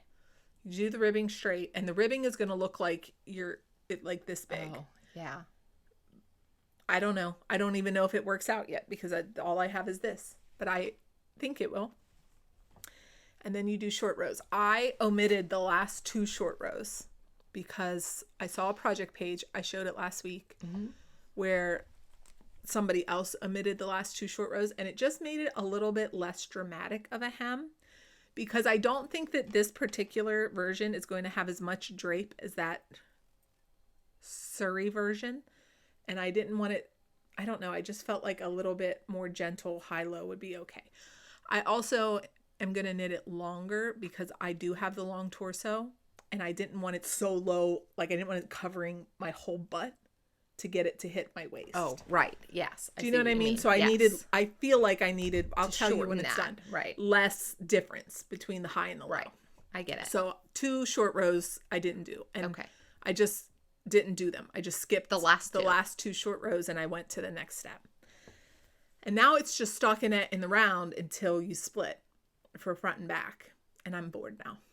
So I did this part last week. You're like, it's so nice to have stockinette on the needles. Yeah. I think that's why I was mad at my projects. Yeah, because I was still doing short rows and they were fun. I don't know what's wrong with my brain. And when I pick it up and start knitting it, I'm like, oh, this is kind of like, you get in a groove. You don't even really have to look that much. Right. Just make sure you're picking up both strands of yarn. It's on I sized up my needle, so I'm knitting this on a 9. From the pattern says 7, but the 7 did not get me gauge. Okay. And it got me a really dense fabric. Okay. So I had to go up to get gauge. So this is the right gauge, but I had to increase the needle size. Okay. So do you see this marker that looks like not this one, the light bulb marker? That's what I've knit in about 4 days. That's where I was done with the short rows and you do some increasing. That was fun too. I should just count. I should just tell myself you have to count to 10 because for some reason keeping track in some way, because to increase, you like count how many rows and then you get to increase. It's not, I don't know. Why don't you do that? I should. Like light bulb marker. See if you can get more than 10 I'll rows make it today. Yeah, apparently Gamify I need to make a game. That helps me when I'm in a stockinette project. Yeah. So this is this. Do you still have the tape measure out? I can. Oh, yeah. Let's see how measure from the front. From the front. It's at 6 inches. It's at 6 inches. I think I'm going to mock try it on at 10.5. Okay. And just see. She gives you a really good schematic. So I do think that even though you're not trying it on, you're just kind of like holding it up to your body. I think you can approximate where the split happens on your body. And do you know what I mean? Yeah. She gives you like yoke depth, and I think. Yeah. So that's project number 1. Excellent. Okay. I love that one. Me too. I'm excited for it. Do I know about project number 2? Yes, I showed you right before we started filming. I teased this on Instagram. Oh, yes. So I finished this shawl, and I was a little bit riding a high because it was the right size and shape that I wanted it to be. So I was like, more shawls. So I decided to join another knit along because it's also a little bit of gamifying it. Like, hey, that one. This is March to May. This I will put in Andrea Mowry's March to May knit along for shawls and sweaters. Does the Nebula count? Yeah, for ours. Yeah, that'll count for hers too. Okay. Yes, and for ours. Yeah. And now this is another knit along. Am I doing all knit alongs? Yes. Everything I'm knitting is a knit along. Maybe that's the ticket. March. She doesn't like a test knit, but she loves a knit along. Okay. Just a little bit of pressure. Okay. Okay, so this is here it is. This is the begin. Oh wow, I've really done something here. This is the beginning of Tori Yu's Creativity Shawl. She is having a knit along for the Shawl and or cowl right now. And I think it runs through April. I have to get mine on the needles, which means I have to spin. Okay. You don't have to spin, but you want to spin. Yes. Where do I want to start? Let's start with the yarn. Here's the Creativity Shawl. It's that elongated triangle shape. Yeah, let me see if I can get that I really like. For her, like, holding it length. Oh my gosh, it's so cute. It's so cute, isn't it? Here is... Can you find Toshi's? Yeah, I just passed theirs. This is... The yarn I chose is inspired by our friend Toshi's. Look at that. Oh my gosh. It is gorgeous. They used hand spun. I don't have a background hand spun, so I'm using only half hand spun. It's so pretty. It's gorgeous. Theirs is also what made me feel like I want, because kind of a rainbow. Yes. With a neutral background. Yeah. Okay, so gorgeous. What I have is, here's the tag from Flower Hill Fleeces. That's our friend Jody. She has a sheep farm with Shetland and just opened a mill close-ish to us. That's the tag. It's Moonstone, Merino Targhee, Sari Silk, 200 yards. This is the yarn Renee wouldn't accept at PA Sheep and Wool. Do you think they can get the rainbow flex? Can you get the rainbow flex? Oh my gosh. I know. So this is the background. And for the contrast color, I'm using my hand spun. This is one braid from Three Waters Farm. It's spun as a 2-ply, and I just split it in half and spun them both. So there's a lot of color lineup in this skein, which I thought was good for these. Yes, that seemed like a good use for it. Yes. Again, either my yardage counter is not counting right, or I don't have enough hand spun, because this came in 20 yards short of what the requirements are. But also, it's a shawl where you basically go halfway and then you increase and then you decrease. So I think I can just cut back one. Or just use that. Or I can use, I can use any other. Have a spicy corner. Whatever.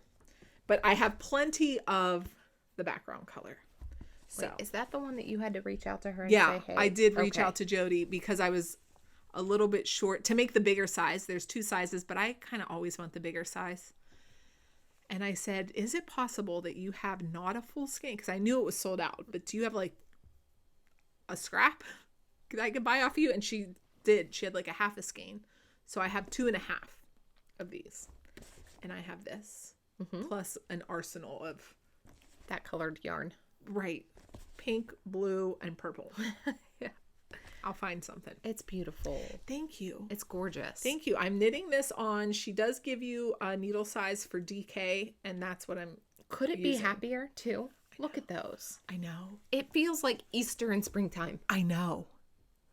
This feels very Rachel. Yeah. Rainbow all over the place. Love that. Yeah.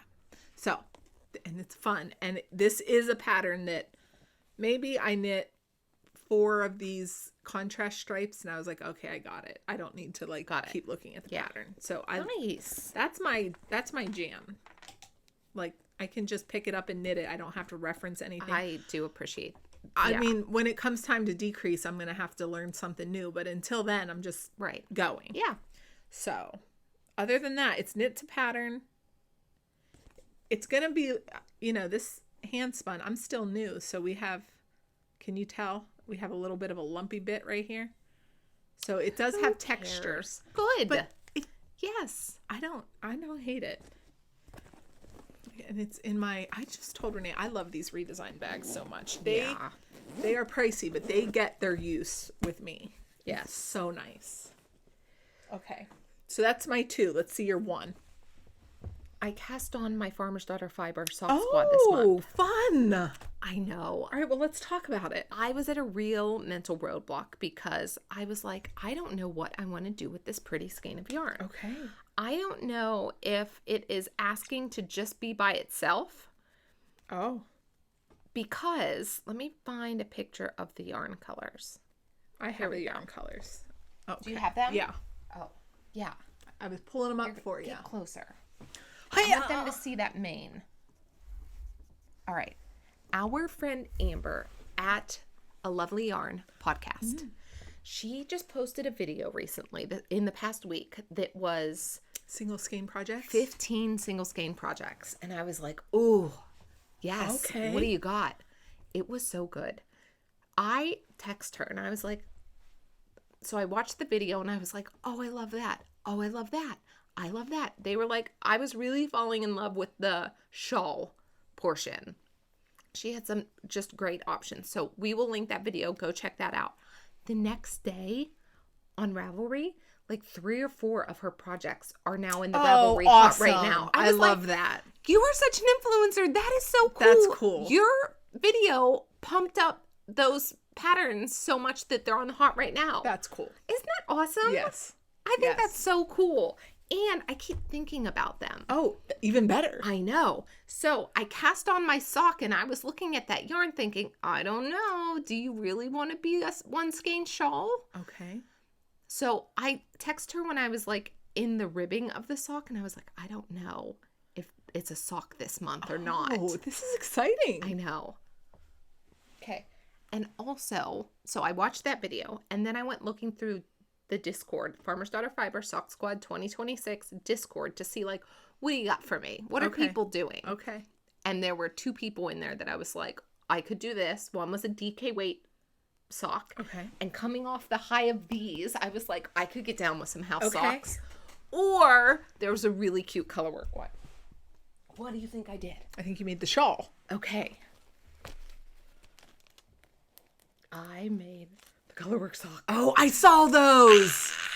Those are cute. I saw those and thought, how freaking clever are people? I know. And is that last month's color? Yes. Yes. I cannot take credit for any of this. This is You can take credit for the knitting. Yeah.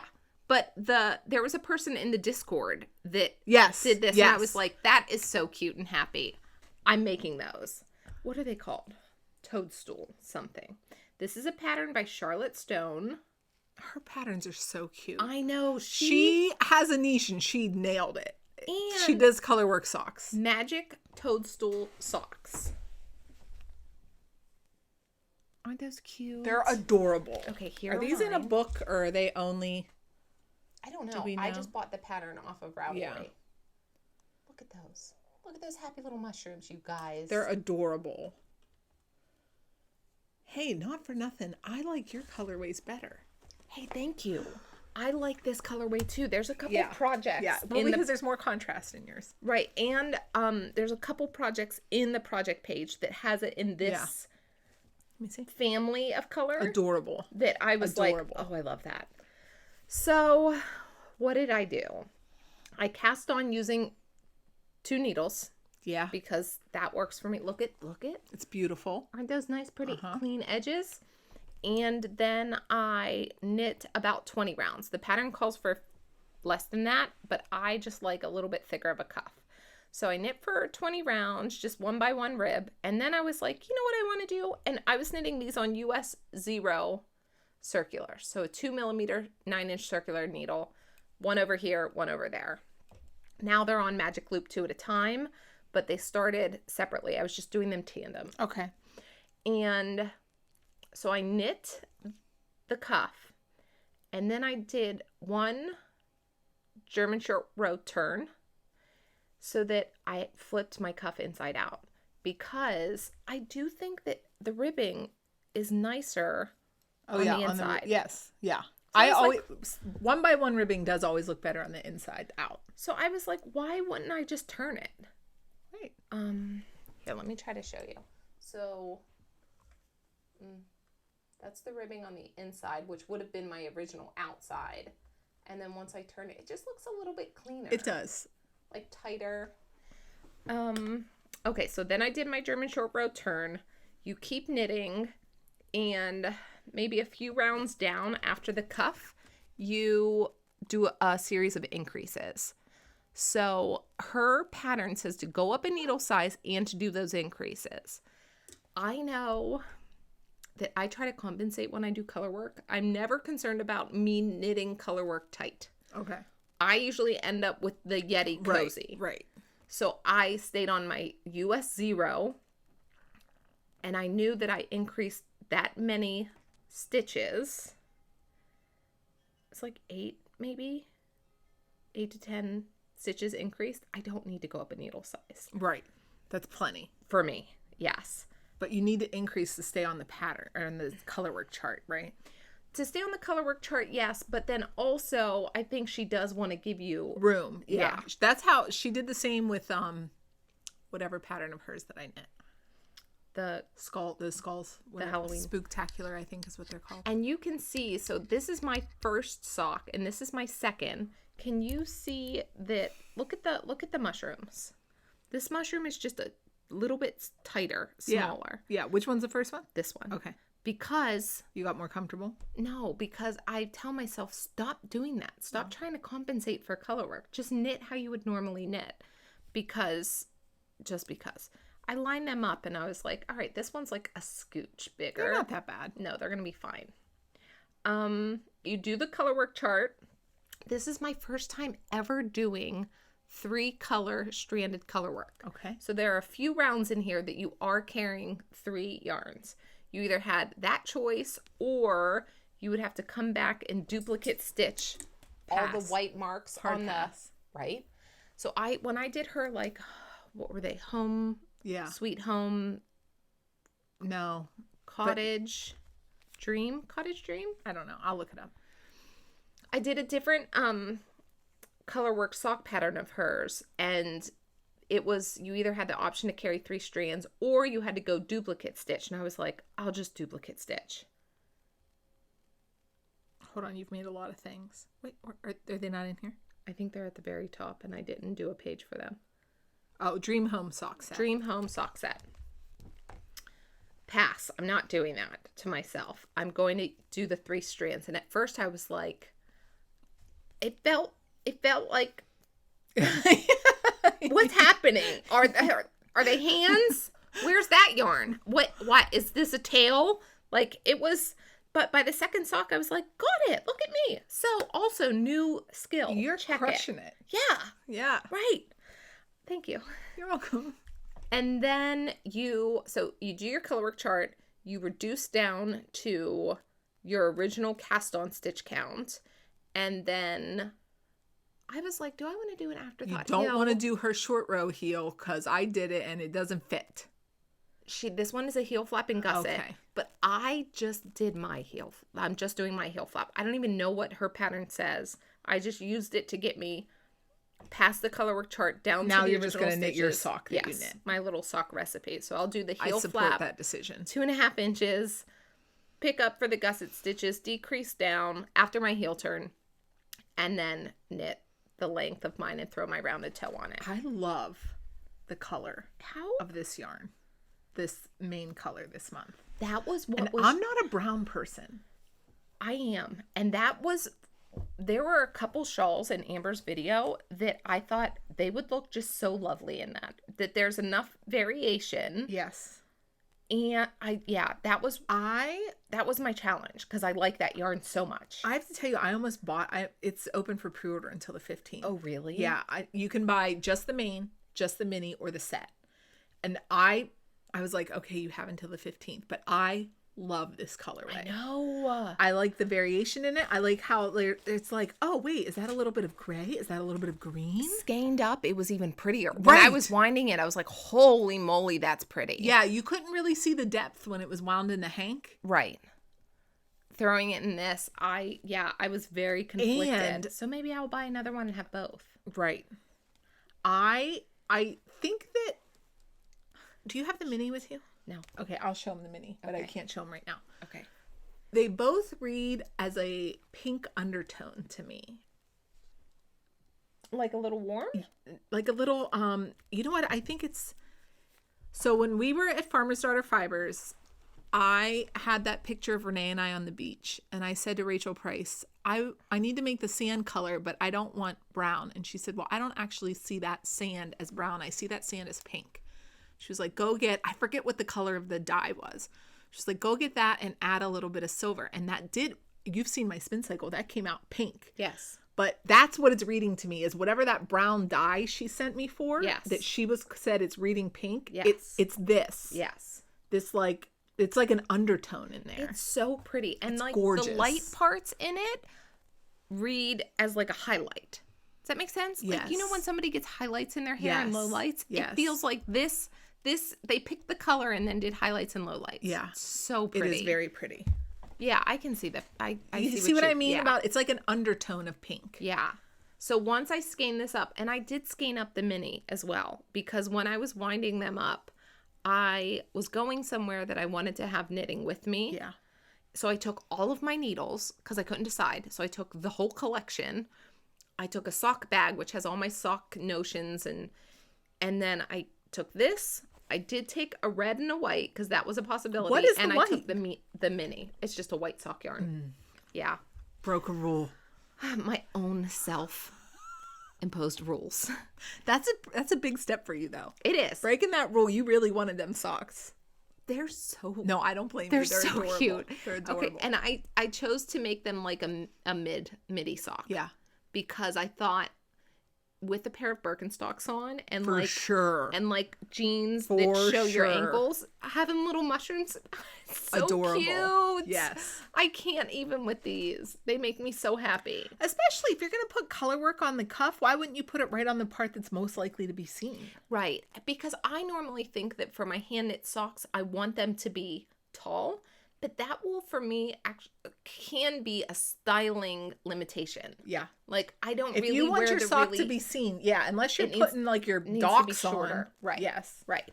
So I'm really happy. And that was a decision too. I was like going and looking at project pages, seeing who hit that. Perfect. Right. Yeah. Yeah. So. Well, if that ends up being your perfect, you can measure it and then you'll know. No, This I is wanted my like perfect, like the perfect placement of, yes, of Yeah. like the color work. I Yeah. didn't want it too high. I didn't want it too low and be stretched out by Yeah. like your heel starting. So, yeah, I'm really So happy cute. with those. I cast on, you know, I'm at the point in knitting socks now that I know that there are measurements in the patterns for like if your foot measures this or if you want a finished sock of that. I know that I cast on 64 inches for my sock. Same. Whatever 64 is closest. stitches. Yeah, thank you. You're welcome. Whatever is closest to 64, that's what I'm casting on. You're right. I don't know the measurement of my foot. I No. just know 64 Right. stitches. And I know what needles I knit 64 Right. stitches at, so I'm staying there. Right. I agree. It's exactly what I do. But that's cool about... I'm at the point now where if I'm looking at a sock pattern, I'm looking for the stitch pattern or the colorwork chart. Yes. And I'm going to do the rest the way I want to do it. Correct. I've messed up enough heels now that I'm no longer interested. I would try a new heel. If it looks like it can be knit to accommodate a If it's deeper a heel flap, I'm doing it my way. Yes.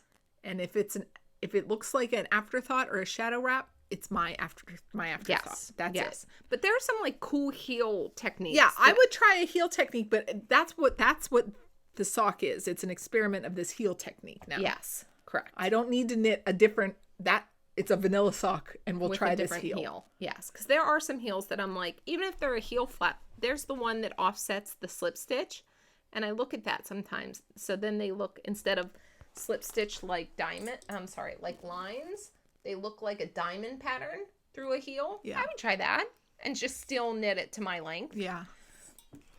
But yeah, Okay. that's what's cool about having knit a handful of socks now, or like a dozen or two socks, that you do really nail the fit. Like you have your recipe. Yes. I know what works. I'm doing that. Yes, and that's what everyone says about socks. And when you start knitting When you're them, a beginner, that's you're kind like, of annoying to hear. how many socks until I get it? Exactly how many socks? How How much many am I work? in for? How many not fitting socks do I have to make? And you know what? Yes. A good fair few. Now listen, they've never been. They're not unwearable. Correct. They're not so. I will wear them. grossly- And Right. sometimes I wear them on purpose because I think these are not exactly perfect. I'll let the bottom look like I've worn them. The ones that are like really perfect, I call them my art project socks. I don't want to mess them up. I don't want them to look like they've been worn. I get it. And they literally just look like they've been a piece of clothing that has been worn. That there's That's what they're made to do. Right. But not that one. Not that pair. Don't touch that pair. They're adorable.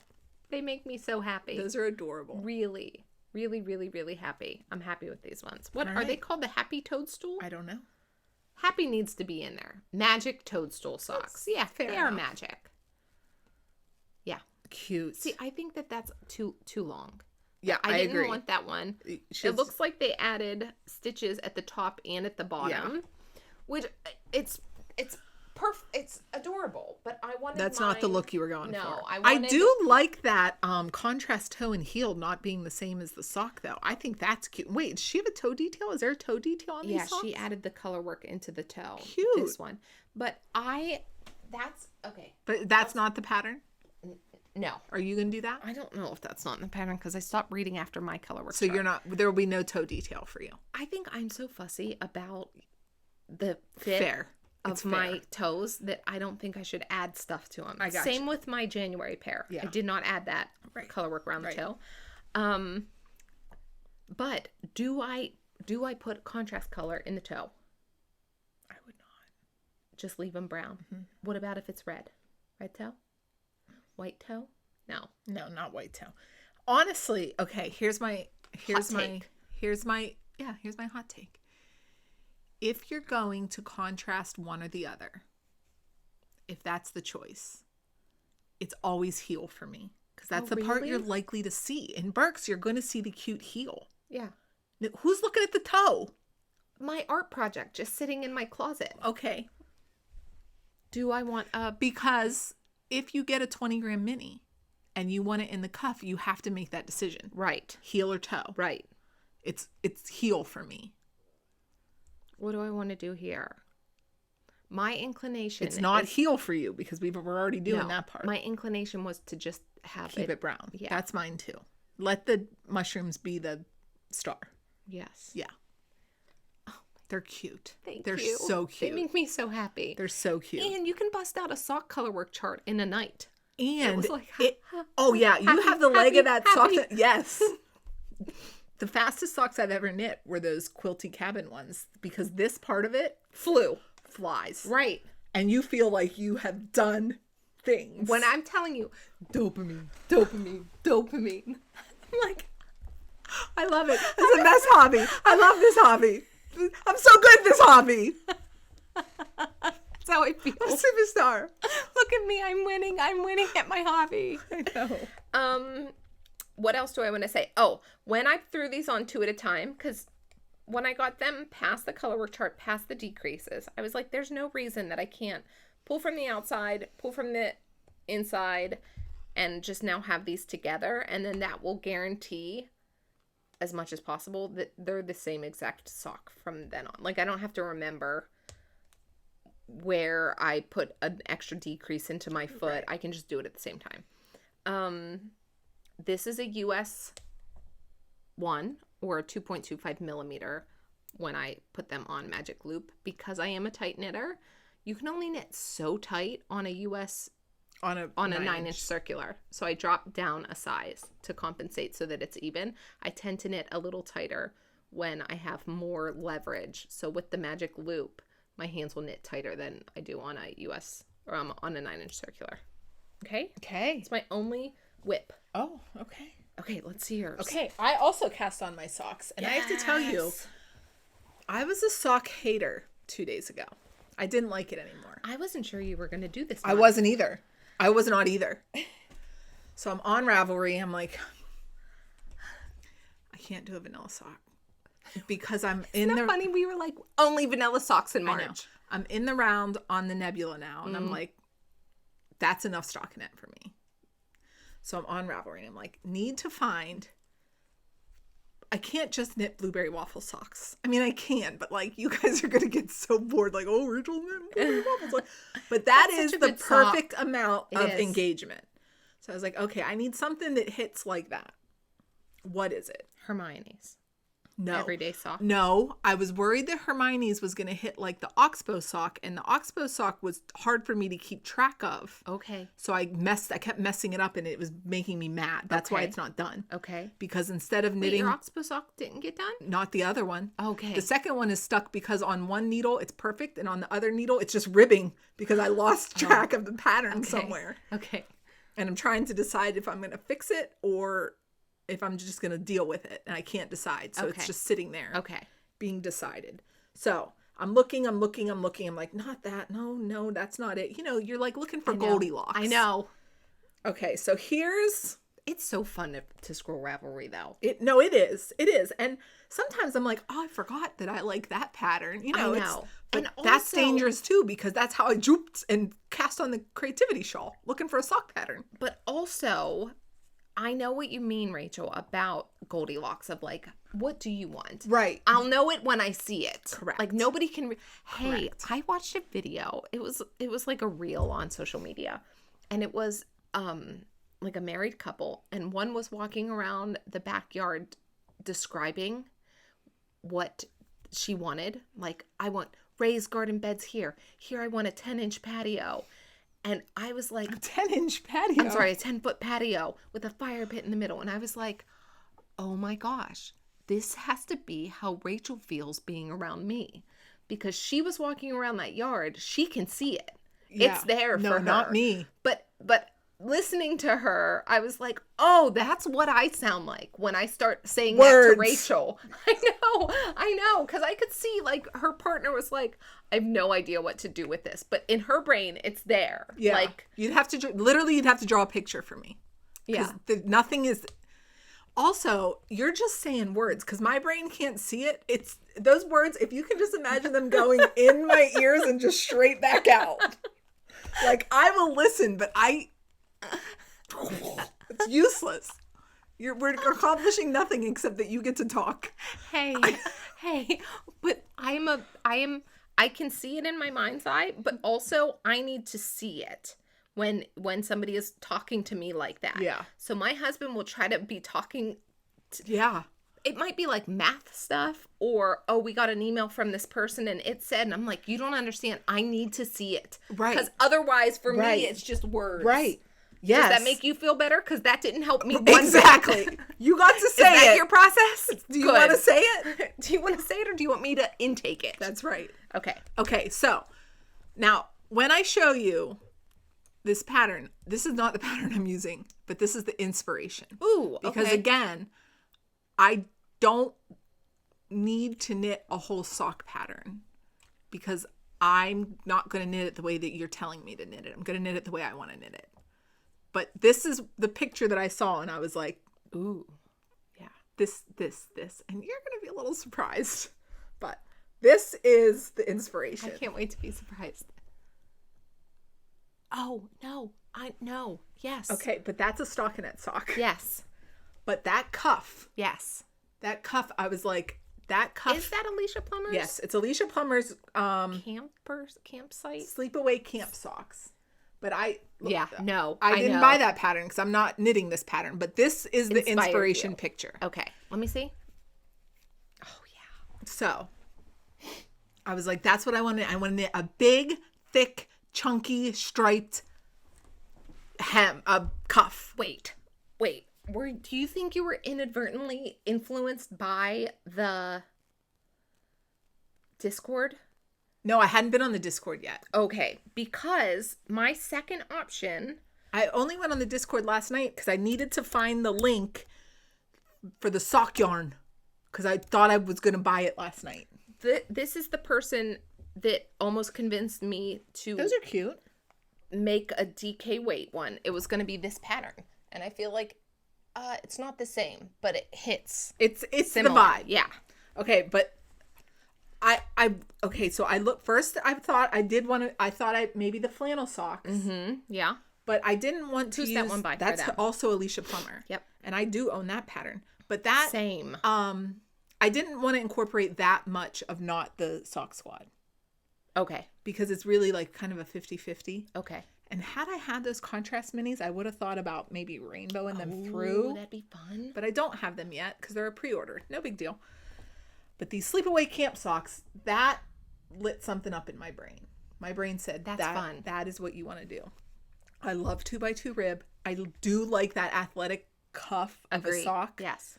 I was like, that's what I want to do. I want to do it so bad. So bad that I sat in bed starting at 11 o'clock at night and knit a cuff and a half. Hey, wait a minute. We didn't do this part. Okay, what are we knitting with? This is Farmer's Daughter Fiber Rocky Mountain Pearls base. It's a superwash Blueface Leicester nylon blend. I think it's 75-25. Am I saying that right? No, 80-20. 80-20 BFL. It's a 2-ply, 400 yards for 100 grams, and the mini you get 80 yards for 20 grams. And the colorway is called Rooted Earth. Here's your March inspo page. Okay, sorry. Okay, that's okay. We breezed right through that one. I decided last month I did not finish my pair of socks because I messed them up and I got frustrated. So this month I was like, we are finishing a pair of socks. So I knit both cuffs separately and then stuck them on needles to knit 2 at a time. Because if you're going to knit stockinette, it's funny. We're having a very similar experience. I know. Because that's why I put we partially share a brain. Because last time it took me like 15 days to knit one sock. Yeah. I was like, I don't want that to happen again. Right. That's so interesting. And also, I wanted to knit these socks so badly. Okay. That I was like, I'm just using white yarn. The white sock yarn that I have. Okay. Because all of a sudden I knew exactly what I wanted. Right. I wanted the dark brown, the white, the dark brown, the white, the color. Yes. And I did not know that mane was going to be as pretty as it was until it knit up. It knits up even prettier than it caked up. Yeah. And I was like, that's when I was like, because part of the hesitation this month for me was that I'm not a brown girl. I was like, can I look at brown yarn all month? But it's not brown yarn. It's like, there's just enough variation. It's almost like a speckled yarn. Yeah. There's all these different colors. I am a brown yarn girl. And what was my block is, what do I want this perfect yarn to be? Yeah. Rachel, those are adorable. Aren't they cute? They're adorable. Look at that. I'm glad that you did, because when you just said it, you didn't have brown here. No, I know. So when I got to the white, that's it. No, I think it needs the brown. Right. And I even looked at her picture. I'm like, she ends with white. No. But I agree. I didn't think there would be enough contrast. And I needed an odd number because that's what my brain told me. I needed odd numbers. So this is, and I also cast on with the 2 needles. And when I did that, I thought that if we learn nothing else from starting a whole podcast, that tip was worth it. The 2 needle cast on. Oh, yeah. Yeah. Because it makes the most beautifully stretchy, and you can't see it. Right. It's perfect. Yes. So these, I took a picture for you guys. These were knit, the cuffs were knit separately because I couldn't do all that yarn management with. Oh, yeah. Wait, did I take a picture for you guys? Yeah, here. Okay. So I knit 2 cuffs on separate needles. Okay. And then when I started knitting, I knit them on these needles. These are 24-inch circular, size 1. So each needle had a cuff. I just knit across one and then picked up the other sock and knit across. It got a little weird because one of the needles got real tight. But eventually I just knit them onto these 2 needles. Okay. And I did split the skein. Okay. So I wound 1 ball. That's Boomer. Oh, I was like, is that a motorcycle No, or a it's my dog? I dog. couldn't decide. It's the anxious dog, and there's thunder happening. So he's anxiousing. I wound the hank into 1 cake, and I set it on my scale, and it weighed 106 grams. And then I wound it from the center until it said 53 grams, and then took that ball off, and then I wound the rest of it. Yeah. So that I have 2. And I don't actually have the mini. It's downstairs. The mini, well, here's the color. Yeah. This is the most beautiful color. And I think you can really see the pink undertone, especially in the mini. Mm-hmm. The warmth. Yes. Okay, so Rachel, I love those. So do I. Look at that. And you long tail cast on, It's right? a long tail cast on. Over 2 needles. Over 2 needles. 64 stitches. It's 2x2 rib. This is exactly what I like. That's going to be hard for them to hear you. Here, you Okay. talk back in front of the mic. It's a long tail cast on over 2 needles, 64 stitches. It's a 2x2 rib. And then it's 5 rows of 2x2 rib. And then when I change yarn, I knit all the stitches for 1 row so that you don't see the purl bumps, but that still counts as 1. Okay. And then 4 2x2s for a total of 5 rounds. Okay. And then I did that every time I changed, because the knit stitches, you can still count 5 and see how it looks like the same amount. That was a real question in my mind. I think I've never really thought it through like that. But I think that was the right decision. Yes. Because those white stripes, or like all the stripes look the same Yes. size to me. So that's 5, 10, 15, 20, 25 total rows in that cuff. I love this. Thank you. Rachel, what a great decision. I think it's so It's adorable. cute. They're adorable. And then you get this I like, love them. it's stockinette, but this is The a yarn. great yarn for stockinette because the yarn has like, it really, a lot of colors in it. Here, let me. See if you can get up. Hold on. I can see it back here. Okay. Can you see that? Yeah, you can kind of see it. It is 100% gorgeous. And I'm not kidding. I really like the feel of this I'm yarn ve- too. me I was too. like, this is the base that I was most excited about because I do like BFL anything. It has a little bit of tooth Yes. to it. The white that I'm using is Westminster Spinners. It's raining. No. What? Who's? Westminster Spinners. Wait, what's it called? What's that yarn called? West Yorkshire. West Yorkshire. Westminster. Something like that. West Yorkshire Spinners. It is really raining out It's there. really raining. Yeah. It's in the color Milk Bottle. And I really like that yarn because it has tooth to Oh, it. that's a good one. I should have grabbed that one. That's my favorite for one. feeling wise. Like Well- with this one. Just for Sock yarn. sock yarn. It's good. I use this white sock yarn regularly to, wow, Can you hear it? It's storming. to tie my leader on for spinning. So it was just like really. What is it? I don't know. Oh, just whatever yarn you had. Yeah. Yeah. But I knew I wanted white, so I just grabbed that one. That's a good, it's because it's like a creamy white. Yeah. Yeah. Milk bottle. Now, I am not 100% sure what heel I'm going to do yet. And what length of your leg? So I'm leaning towards, as of right now, I'm leaning towards an afterthought heel so I don't have to decide yet. Okay. And knit until I'm tired of knitting. Yeah. Put a toe on, and that's how long they'll be. Yeah. But I do feel like this athletic cuff deserves a little bit longer. And like, wouldn't it be cute if it could be long that you could like scrunch it a little bit? Like that, like Right. the inspo pick. Right. But I don't know. So we'll see. But the reason that I was looking for the listing for the extra yarn is that there is a decision. If you want to use this, it's either heel or toe, or I need another mini. Oh, okay. Yeah. Oh. I don't know. I think that would be so cute with a Heel toe and toe. heel. I know. Yeah. I know.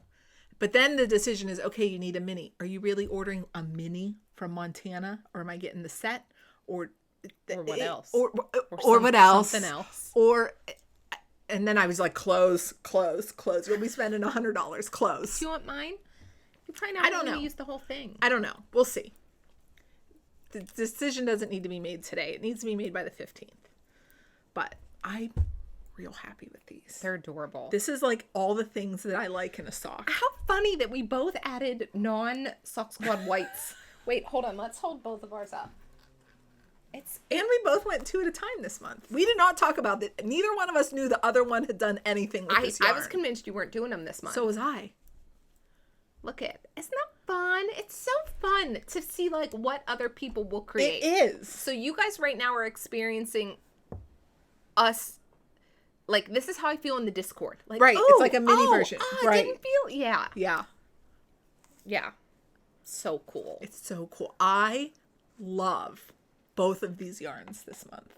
I love the color of the mini I love the color of the mane, and I love them together. Yes. Yeah. I This didn't get is- that experience. This is because I didn't use well, the you didn't brown. use the mini. Yeah. This is the surprise for me though, because even when I saw this picture, I was like, Oh, I think was I'm- all about March. I think I'm out on March. That is not. When have you ever seen me knit this color?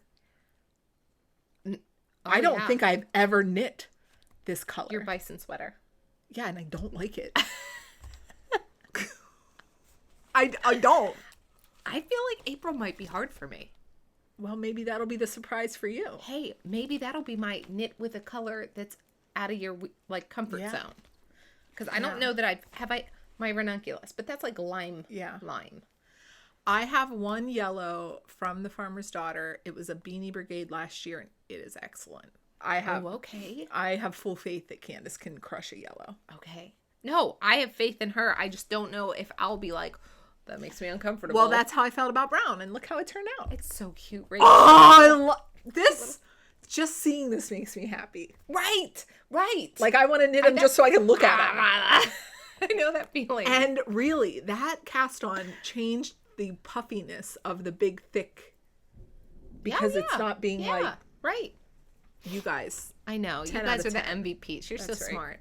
So, this is my sock squad for this month, and I'm just Thrilled. I Look am. at us. Yeah, we really March came is up. looking up, guys. Thank goodness. February was awful. But that's all the whips that I have today. I have many. We really should do the Finisher Frogget episode because it's going to be 17 hours long if you let me go any longer. Finish and frog it, and we need do the question. a Q&A one. So still, if you have questions that you would like us to answer in a Q&A episode, I can't see the mic right now. It makes me nervous. Okay. Is it working? Oh, yeah. it's working. Okay. That would be terrible. If you want us to answer any questions, let us know. Put them in the comments, and we will screenshot them and put them in our album where we are diligently saving them. I haven't done that yet. I think you added one or two because I got a Oh, notification. yes, I did. I was proud of you. Thank you. It's like, look at her go. Sometimes I see them on the, on YouTube, and I'm like, I bet Rachel got that already. Giving me a lot of credit. Yeah. All right. Okay, so let's recap where we will be coming up. We will be at Yarncentrick. Yep. May 1st. It's the Friday before Maryland Sheep and Wool. Yes. Frederick, Maryland. The Arc at Market Square. No, I don't think Arc it's square. at Market Street? Place. It's on Market, but Market what? The Arc, Frederick. What?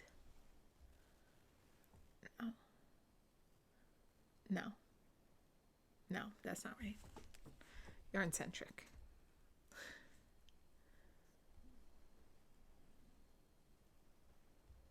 The Arc at Market Street. Market Street. 9 a.m. That's when it opens. 9 a.m. to 1 p.m. We will be there 9 to 1. We will be like there to have a meet and greet. There to hang out. No, we won't. You can find us in a specific spot. Yes. We're there from 9 to 1. After 1, we'll just be shop. milling around, squishing yarn and spending money. Probably. Hey, that was a choice. If we see like drops come, you know how people do a special colorway. What are we going to do? Sit there and agonize until No, we're going to walk up at 8:45 and say, please put that under your table. I'll be back at 1 o'clock. Everyone there probably knows we're crazy by now. Because Kira's going to be there. She definitely knows we're crazy. Trisha's going to be there. She knows we're Yarn crazy. Jam. Mary at 29 Bridges is going to be there. She knows we're crazy. Shaylin, Heather. Know. Again, I'm sure they know we're crazy. We Turn City Unicorns and Black Pearl Magic. We bombarded them while they were eating at Rhinebeck. Hi.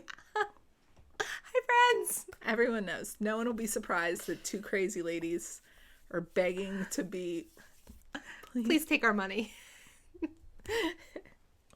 What if it was like the the farmer's market? They have to ring a bell. You can't buy anything until they ring the bell. Well, I always feel bad asking people, like, when we walked into Breeze for the Ross Farm Why charity. do you feel bad? You're going to buy it. No. I feel bad being like, I know I'm here early and you have things that I'm sure you have a checklist in your head that you need to accomplish before it's time to sell fair. stuff. I don't want to ask them to stop that to sell me stuff. Right at like 8:59. You go one way, I'll go the other way. How about we'll just ask one of our friends here, be like, psst, hey, here's a sticker. When you're done hanging out with us, please go buy this for me. Here's my money. Shop, please. Okay. And then the event the event extends past 1, but we've committed to being there for a meet and greet until 1. Yeah. And then we'll shop the marketplace after that. Mm-hmm. And then we're going to Maryland Sheep and Wool the next day. Yes. And we are going to wear whatever we have made as a part of our Springcentrick knit along that's being hosted in our Ravelry group. We will wear them there on May 1st. If you are coming, we invite you to wear or bring your finished objects. And if you're not coming, wear them. Right. Post it on social media or just all wear them it together. Yeah. That'll be fun. Even if we're not together, yes. we can be together. Yeah. Maybe we should have like a group photo. Oh, it's hard. No, it's hard because it's timed entry. Yeah. Well, that stinks. Anyways. Another time. Yeah. Springcentrick, Yarncentrick, bingo. Is that it? That's it. Okay. That's it. Yay. Fort Pitt. That's it, Fort Pitt. All right. Do you want to? No. Okay. Would you like to let them know where they can find us? You can find us here on YouTube Thursday mornings at 8 a.m. Instagram, Ravelry, and TikTok. Renee is Renee at Table 10. I am Rachel at Table 10. And then on Instagram, we are Table 10 Podcast. Our email is table10pod@gmail.com. If you have any questions, you can leave them in the comment below, or you can email us, or you can send us a message on Instagram. That's the worst place. That is honestly the worst place because it's hard to keep track. The way that Instagram organizes messages that come in, it's like confusing. In 3 or 4 different places, but then we each have access to more than one account. Also, when you send us a message on Instagram, it shows us like your name, but if I try to go look for you, I have to know your username. Yeah. Which it didn't tell me when I read your message. It's just very confusing. So if you have an honest, like real question you want to answer to, put it in the comments. The comments, yeah. Because at least I can search. Yes. Yes, that's easier. Sometimes Rachel and I are like, where did we see that? Have to answer that person. It was in Instagram, but where? And we're like, we can't find it. Yeah. I wanted to say something else. Okay. There was something else. If you are looking for the hashtag or like information about the Springcentrick Makealong, that can be found in our Ravelry group. The Ravelry group is called Table 10 Knitting Podcast Regulars. And we have a chatter thread for the Makealong where you can like pop in, chit chat. That's where unless you finish something, that's where you're going. Only finishes in the FO thread, please, because that's how we'll pick winners for the prizes. Yes. Yeah. And if you could please like, comment, and subscribe down there. Yeah. We would love that. Thank you very much. And next week, right? Next week is our 1 year, sometime in the next week. 1 year! 1 year anniversary. Rachel, we did it. We did it. Well, we have one more. One more. One whole year of hanging out here with you guys on YouTube. That's awesome. Really? And it's been a fun year. It has been a fun year. We've done a lot. We should have like a yearbook, like post. We should. We posted the first one and then went on a cruise and didn't do anything for 3 weeks. But after that, we've been here every single week. That's impressive. Because it's been a challenge. Well, I know. It's not been the easiest thing, but we have done it every week. So look at us. And we're really happy to be here. We're happy at the community that joins us around the table each week. Really, you guys cry with us, you laugh with us. We just, we love you guys. Yeah.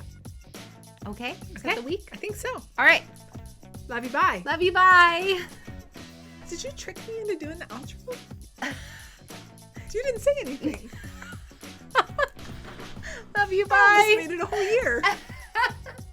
No, you had a very awkward one in there at some point. That doesn't count. Where I didn't say anything. Hey, I think that should be your like 2nd year resolution. Pass. You can be the moderator.